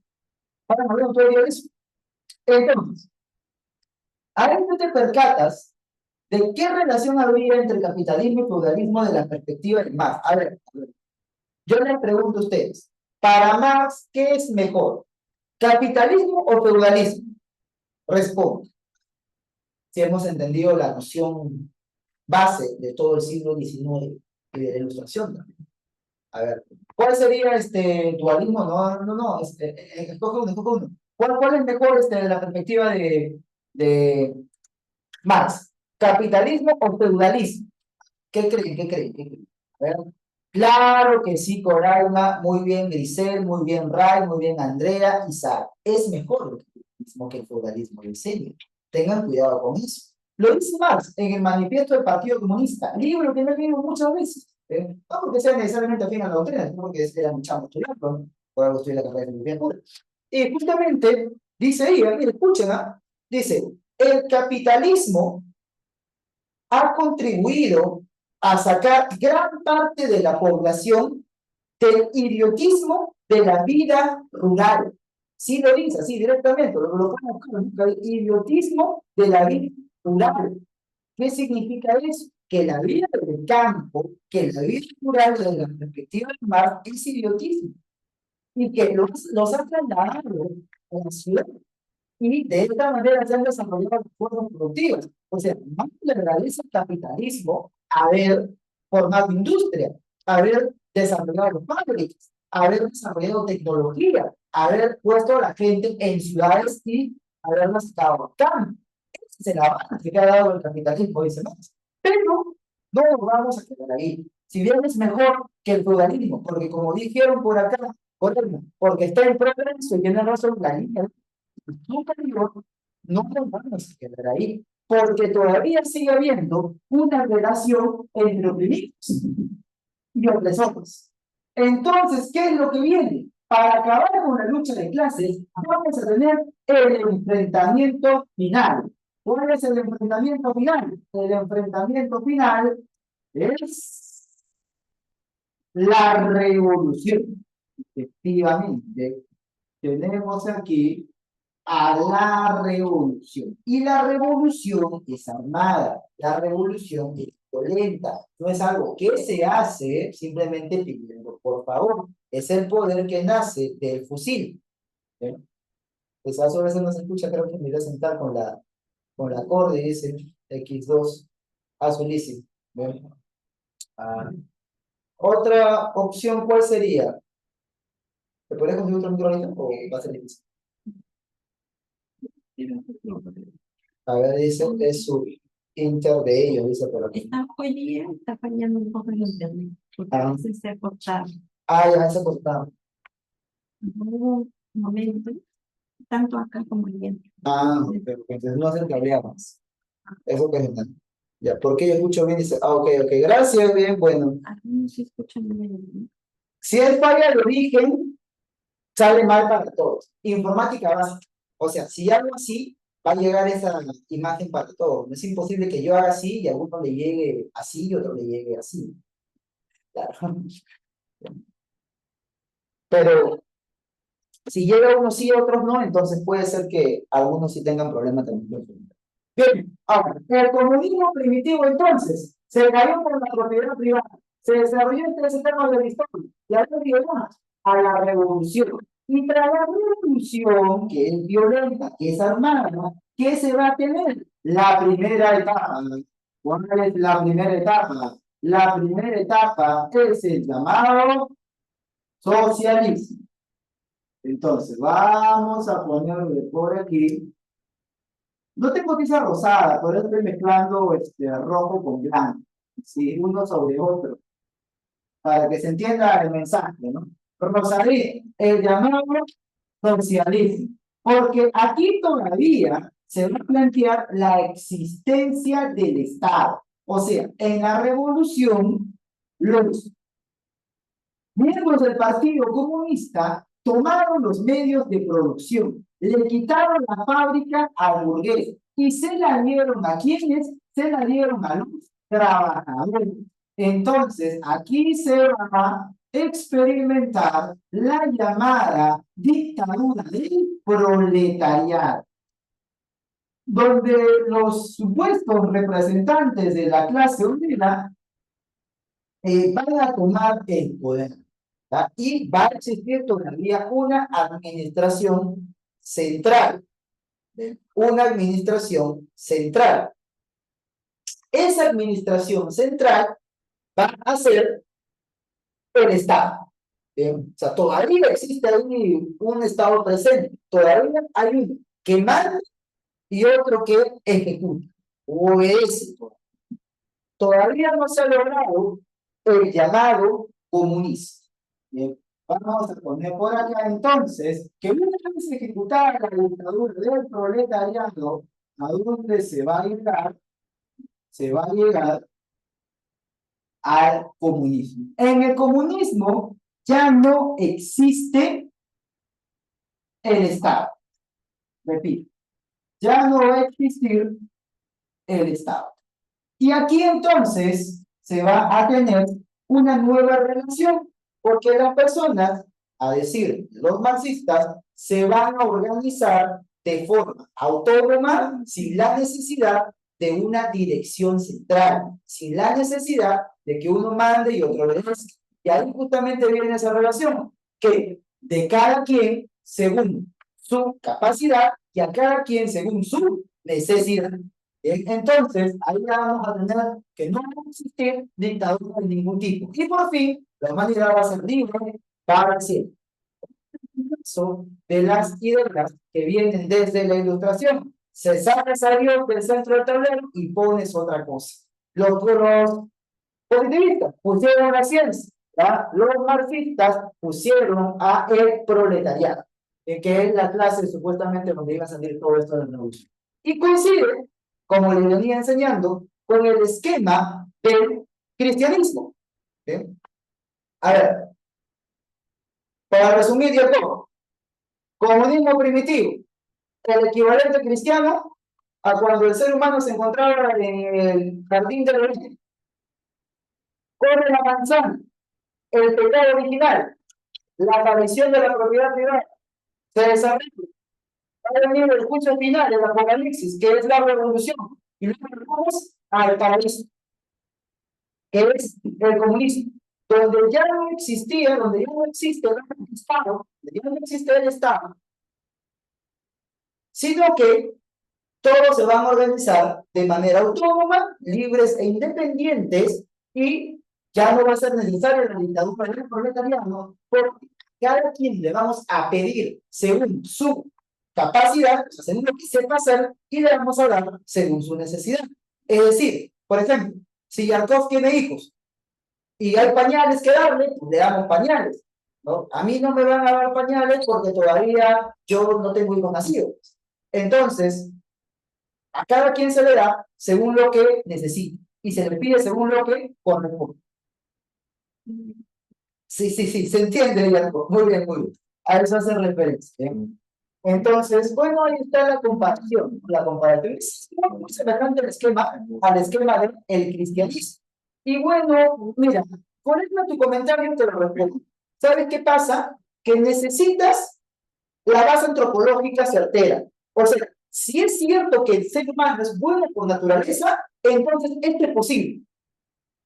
Pero si el hombre no es bueno por naturaleza, tiene instinto de agresividad, no es un ser puro al momento de nacer, entonces nunca se va a poder lograr, pues, porque implica una humanidad que voluntariamente se vaya a trabajar y no deja de hacer el mismo. Porque si yo le doy lo mismo a todos, ¿bien? Si yo le doy lo mismo a todos, independientemente de su esfuerzo, entonces la otra persona no se va a querer esforzar. Ahí viene el problema. Que si imagínate, el sueldo en el Perú sea 2.000 soles, así te arranques la panza, o así tengas una maestría en neurocirugía, el esfuerzo no se va a querer hacer. Entonces, si somos egoístas por naturaleza, esto es imposible. Y si somos buenos por naturaleza, esto es posible. Depende de la base antropológica que tú manejes. ¿Eso quién lo responde ahora? La ciencia. Pero eso ya es otro tema. No me voy a meter en darte una respuesta porque eso lo tienes que evaluar tú. Muy bien. Entonces, vamos a pasar a la parte económica. ¿Ya? Vamos a pasar a esta parte económica. Ya para ir cerrando la clase. Bien. Oye, nos hemos pasado. Pues yo pensando que falta tiempo. Ya, a ver, vamos a ver. Bueno, pero hemos explicado. Entonces, vamos a finalizar con esta parte económica, ya el famoso concepto de plusvalía, ya la famosa teoría de valor trabajo. ¿Qué implica el plusvalor? Lo vamos a poner la economía política.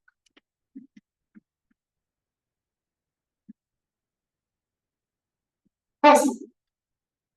Esto es fácil. Bien. Claro, o sea, es que cuando hablamos del hombre en general. O sea, no hablo de mí, ¿no? O sea, es cuál es mi postura antropológica. Bien. Claro, por eso vale la filosofía, ¿no? O sea, el somos, es decir, ¿qué somos? ¿No? Por ejemplo, para Cassirer somos, los seres humanos, un animal simbólico. Para Aristóteles, animal político. Para Hobbes, malo por naturaleza. Para Rousseau, bueno por naturaleza. Y así. Son universales las posturas. Entonces, vamos a ver la economía política. ¿Qué implica esto? Implica esto que de la producción, una parte siempre se va a invertir, ¿ya? Y otra parte se va a lograr. A ver, ejemplo, gente bonita. Imagínense que acá su compañero Yarko tenga un negocio de carpintería. Tiene su negocio de carpintería, tiene su empresa de carpintería, ha estudiado ingeniería, mecánica, por ejemplo, crea máquinas muy bonitas, ¿bien? Y ha decidido invertir en eso, ¿no? Crear sus maquinitas para que la gente pueda cortar la madera, tiene su empresa. Entonces, esta regla, ¿cuánto será pues en el mercado? 30 soles. Ponte un promedio, ponte un promedio. Que esta regla cuesta 30 soles, ¿ya? 30. De los cuales la madera para hacerla ha costado 5 soles. Al trabajador por regla hecha, ponte que le den 5 soles, ¿ya? Ahí van 10. Y de otro gasto, la luz, la maquinaria, toda la inversión, el alquiler del local, ya, que sean 5 soles más, entre gastos operativos, todo luces, todo lo que. Y aquí esto suma, la inversión ha sido 15. Bien, y la ganancia, ¿cuánto ha sido? 15 soles, también. Ya, ¿qué es lo que dice Marx? ¿Qué es lo que afirman los que tienen la economía política marxista como guía para su análisis? Para comenzar, ellos afirman la teoría del valor trabajo, que el precio de un bien está determinado por la cantidad de horas necesarias para su producción. Vamos a ver. El precio depende, por acá, el precio depende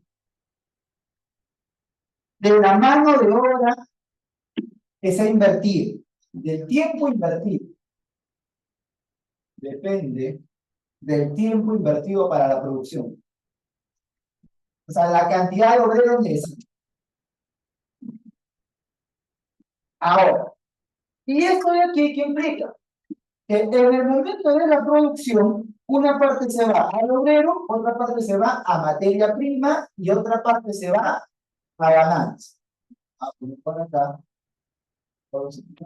Una parte es obrero, otra parte es materia prima. Producción.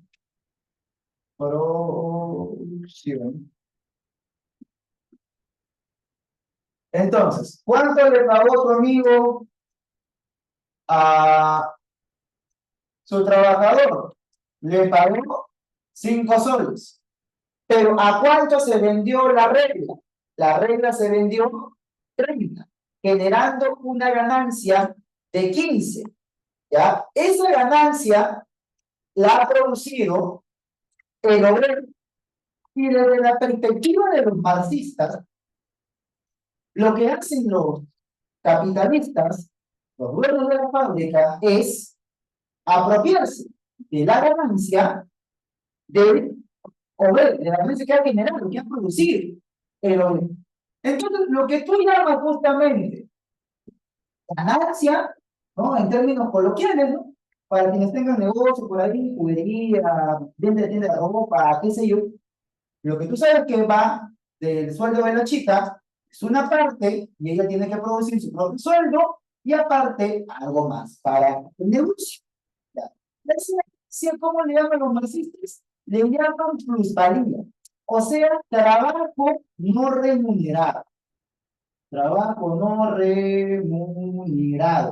Y el juicio valorativo, ¿ah? O sea, la opinión que tienen los marxistas, justamente, ¿vale? Es que esa ganancia, ¿qué cosa es?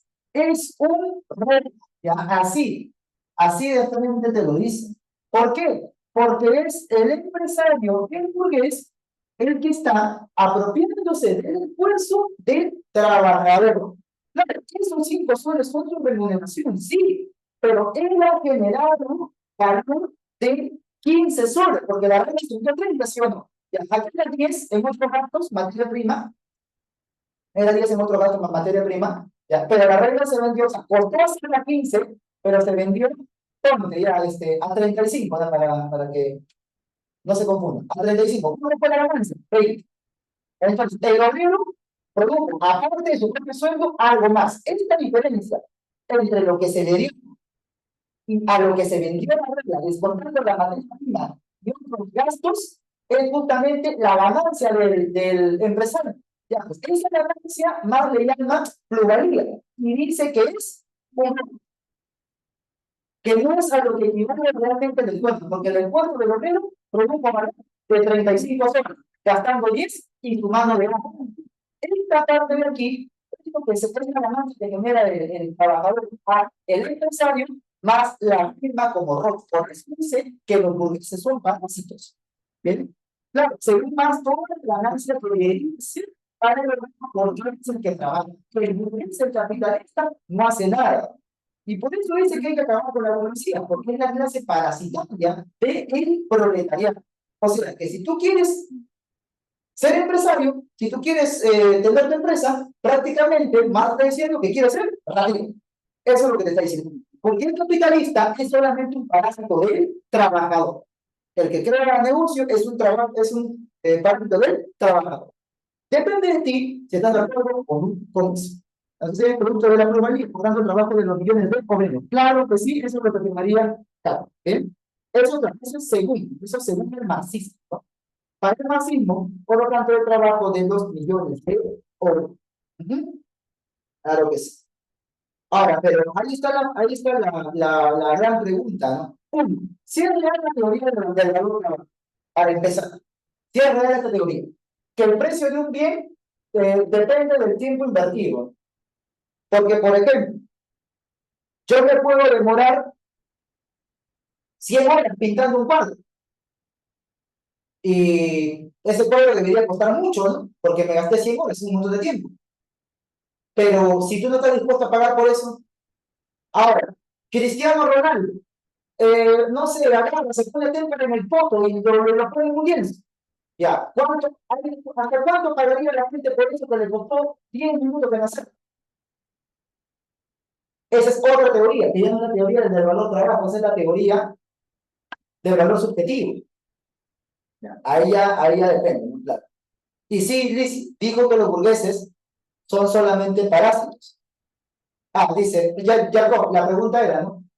¿A cuánto se vendería un cuadro que a Cristiano Ronaldo le tomase 10 minutos en hacer, pintándose las nalgas de témpera y quedándoles en el cuadro? ¿Y a cuánto se vendería un cuadro que a mí me tome 100 horas en hacer?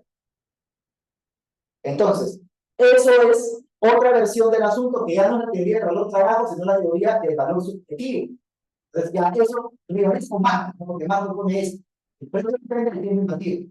En cambio, los otros dicen otra cosa. Pero esas ya son críticas, no son otras posturas. Claro, por la fama de él gana más, ¿no? Pero ese mismo Albert Puño, no, o sea, vamos, no me refiero porque sea cristiano, ¿no? Sino por cualquier persona que tenga quizás más talento. O sea, ponte, hay objetos que las personas han creado con muchas horas de trabajo que no son tan valiosos como otros objetos que costaron menos tiempo en producirse. A eso me refiero. A eso me refiero. Entonces, ahí está la crítica que hacen algunos a la teoría del valor trabajo. Y otros pues dicen que el empresario arriesga, por ejemplo, yo tengo un sueldo, obviamente. La empresa, el profesor Atalaya, nos llama a los profesores y nos dice, ya mira, loco, tengo para que dictes clases, ¿ya? ¿Cuánto es tu sueldo por hora? Negociar, pa. Yo sé que obviamente lo que me pagan a mí por hora, obviamente sé, es menos de lo que ustedes pagan por cada clase. O sea, si juntan el monto de lo que pagan ustedes mensualmente y lo dividen entre cada clase, restando los datos administrativos, la luz, el internet, la computadora, la tutora, limpieza, todo, obviamente es menos, ¿no? Obviamente hay una relación de plusvalía, pero yo no invierto en cámara, no invierto en luces, no invierto en computadora, no invierto en internet. Si la empresa quiebra, yo no quiebro. La empresa quiebra sola. Entonces hay un riesgo que asume el empresario. Esa es la otra postura que crítica con Marx. Entonces ya ahí se ve que pasa. Ya ahí viene la pelea. Claro, exacto. Entonces ya ahí depende de cada quien qué postura tenga, ¿no? Muy bien, entonces, hablando de eso, vamos a ver sus clavecitas. Vamos a intentar, vamos a salir a la 1:50 nada más, temprano. Vamos a ver, esto es literatura, me quemo. Ahí también. Ya les he dicho, llámenme peluquero, bien, malabarista, no sé, pongan Pedro Muñanta abajo, fumó, no sé, lo que ustedes deseen, pero no literatura. 7. Entonces, ¿qué dice por aquí? Marco piensa que para solucionar los problemas de la región Puna, donde él ha nacido, es indispensable tomar como referencia los postulados positivistas. Y después, si es el positivismo, ¿qué es lo que tenemos que hacer? Al ojito, Lucero, al ojito, al ojito. Ahí está, ¿qué? Ah, ya, Rubí. Ah, ya, sí, se mantiene. Pensé que había variado otra vez. Ya. Se mantiene el examen actitudinal. Bien. Resuelvan el material que les he pasado, gente, y compártanlo, rótenlo así por todos lados. Piratenlo lo más posible. Uno, avioncito. Que pese a que, te confieso, no soy de esta doctrina comunista, pues doy igual mi apoyo hacia toda la comunidad. No me cierro con mis cosas. Uno, avión. Dos, Augusto Conte presentó la sociología como la ciencia más compleja, porque según este filósofo francés, los problemas humanos, ya pues claro, ahí había una clasificación, ¿sí, vamos? Entonces, para lograr resolver los problemas humanos, ¿qué más teníamos que hacer? ¿Bien? No defino San Marcos. A ver, igual que no queda para todos, 4 y 6 para los del área. Igual es bastante. Así que, 2 entonces, ¿qué me marcan? Bien. A ver, vamos chicos, respondan la pregunta. Un año, mira. Bueno, mucho tiempo para poder analizar luego los cambios que han habido, ¿no? Igual no tienen que estar preparados, que estar preparados para todo, no le afecta. Vamos, era 20. 2, hablen de clave botan. A ver, dice, la sociología, ¿por qué? Es la ciencia más compleja. Según este filósofo francés, los problemas humanos, de que hemos ido progresando poco a poco hasta llegar a la sociología, que vas a necesitar. Habla. Sí, efectivamente, el nuevo también sería la EDI. Pero ya de eso hablan después, pues ni siquiera son universitarios, si ya quieren estar prestando por la rector. Ya con ingresos ahí toman la universidad, no sé, la de Rocas, ya te vuelves revolucionario, ya depende de ti. Habla, muy bien, Miriam, no digo estar concentrando acá. Dos sería casa, exigen conocimientos de otras ciencias. Muy bien, Leslie, Dylan, Ray Jeremy, casita. Ahora, la proposición que dice por acá el estadio metafísico o abstracto, ¿qué es lo que hace? O sea, sí, van a querer encontrar el porqué a las cosas, ¿ya? Escucha bien, en el estadio metafísico de Comte se quiere encontrar el porqué. La filosofía también quiere encontrar el porqué, pero no apela directamente a lo material, La filosofía no apela directamente al mundo empírico, sino te habla de esencias. Como hace rato una compañera lo mencionó, de cierta forma el positivismo rechaza la posibilidad de hacer ontología. Entonces, es antimetafísico. Por lo tanto, no se pueden establecer esencias, como lo propone el estadio metafísico o abstracto. De ahí que la clave de la 3 sea besito, ¿bien? Para explicarte la pregunta y no solamente dictarte la clave. 4. Dice, a decir de Comte, el establecimiento de relaciones entre fenómenos es el objetivo de la investigación científica actual. Ya, ¿cómo logramos esta investigación científica? ¿Mediante qué? Especulación netamente teórica. Y lo netamente teórico es de la filosofía. Por eso es que está bien. A ver, ¿y dónde más hay especulación? También hay empirio. La comparación, el análisis y la experimentación podría ser. Pero yo dije que los positivistas eran empiristas. ¿Bien? Y si eran empiristas, ¿bien? ¿Qué más tenemos? No, aguanta. Recuerda, la especulación es netamente teórica y va más allá de la experiencia, va más allá de los sentidos. Entonces, aquí tendríamos que salir de lo especulativo filosófico para centrarnos solamente en lo científico.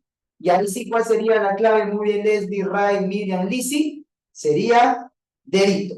Bien, la observación, la experimentación y la comparación. Entonces, 4 es delito. Muy bien. 5. Víctor afirma, el Estado pudo haber rescatado del siniestro a esos jóvenes obreros por medio del envío de helicópteros. Pero si esos muchachos hubiesen sido hijos de grandes empresarios y funcionarios del gobierno, el Estado habría desarrollado un exitoso operativo de rescate. Por tal motivo, Víctor presenta una actitud concordante con el marxismo cuando esta concepción sostiene, ya, ¿qué sostiene el marxismo del Estado? Pero el Estado cuando todavía está en la fase capitalista. Eso faltaría aclarar, porque el Estado en la fase del socialismo supuestamente defendería a la clase obrera, pero el Estado en la fase del capitalismo, a juicio de los marxistas, solamente sirve para qué.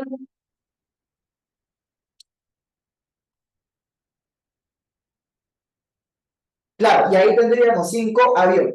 Defiende los intereses de los grupos de poder.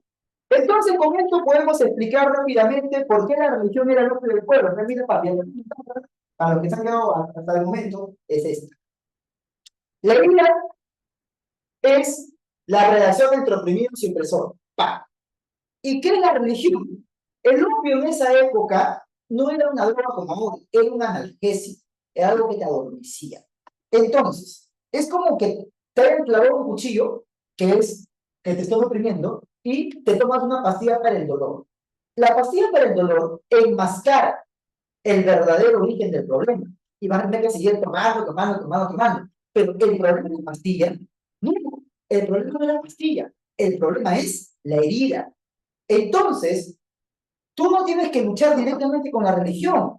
¿Qué se pelea con el cura? No, lo que tienes que hacer es hacer la revolución. Porque cuando haces la revolución, va a acabarse esa relación de oprimidos y opresores. Y ya no vas a necesitar un analgésico.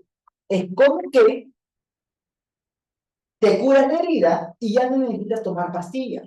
Entonces, funciona de esa manera. Bien, por eso la religión es el opio del pueblo. Es como un analgésico que te adormece y no te deja darte cuenta de que te está desangrando. Por eso es que dicen que la religión es utilizada para adormecer a las personas y que no hagan la revolución. Muy bien, seguimos. Bien. La 6. El marxismo es una condición de carácter materialista, pero el marxismo marxista es dialéctico, ya que concibe al mundo en permanente transformación. Ya, pues entonces sería que concibe las entidades que constituyen el mundo como un conjunto de procesos. Bien, eso sería la clave de la 6, sería casita. De la 7, ya, pero la gente tiene que hacer vacío, sí, dice, se dio cuenta que para generar ganancia, los capitalistas necesitaban pagar por menos del valor de su producción. Claro, como acá está el ejemplo. ¿Ya? Si la renta vale 35 soles y gasta 10 para fabricarla, ha gastado 10 soles y ¿cuánto le vas a pagar a la obrero? 25 no, porque no te da cada ganancia. tiene que pagarle menos. Le paga 5 soles y la ganancia 20 va para tu bolsa. ¿Cómo se le llama eso? Justamente la ley de la plusvalía. Bien, ahí está. Entonces, 7 es pesito. 8, ya, entonces para el positivismo justamente de Comte, claro que sí, lo importante es el conocimiento para la previsión y la acción, o sea, que tenga un afán transformador de la realidad. O sea, calcular lo que va a pasar y también tomar cartas en el asunto. Saber que va a haber un hueco por el fenómeno del niño, por ejemplo, y contener el hueco del fenómeno del niño. Previsión y la acción. 8, amor. Ya, y en la 9 ya identificamos. La filosofía marxista es idealismo dialéctico. No, materialismo dialéctico. La primera es falsa. El positivismo de Comte que influencia Kant, sí, porque vas a tener el papel de los sentidos como limitador del conocimiento. Entonces tienes ahí la 2 que es verdadera. La 3, el marxismo señala que el cambio es electoral. No, pues el cambio revolucionario no se hace mediante las urnas, no se hace mediante la democracia. Es la dictadura del proletariado que se tiene que instaurar a través de la revolución violenta. 4, la filosofía de Comte propuso de los 3 estadios, sí. Entonces es verdadero. 2 y 4, 9 clave casa. Y relacionando acá el estadio positivo, observación e experimentación, que es la ciencia, la ley de los 3 estadios, es la que señala el progreso, el estadio metafísico emplea esencias, y el estadio teológico o religioso implica dioses. Entonces, ahí de la 10 te sale dedito. Y de la 11, ¿qué te dije? El ser social, ¿qué es lo que implica? La base económica. ¿Ves? La economía, el ser social. Entonces, la 1 va con C. La 2, la conciencia social. Acá está, la conciencia. ¿Con qué va? Va con el ámbito político-cultural, que viene de la superestructura. Pero más, la 3, la lucha de clases. ¿Qué es la lucha de clases? El verdadero de la historia. Y el Estado es, en la fase capitalista, un instrumento de opresión. De ahí que el Estado se saldría delito. ¿Bien? Y ya en el conteo ya hemos resuelto más del 70% del material y vamos a marcar, de la 12 tendría que salirles casa, de la 13 tendría que salirles amor, de la 14 tendría que salirles besito, y de la 15 tendría que salirles D, ¿ya? O sea, la ciencia que crea contra la sociología, y eso lo hemos dicho bastantes veces. Y eso es un completo también. Nos vemos en la próxima. Muchas gracias y hasta luego. Chao.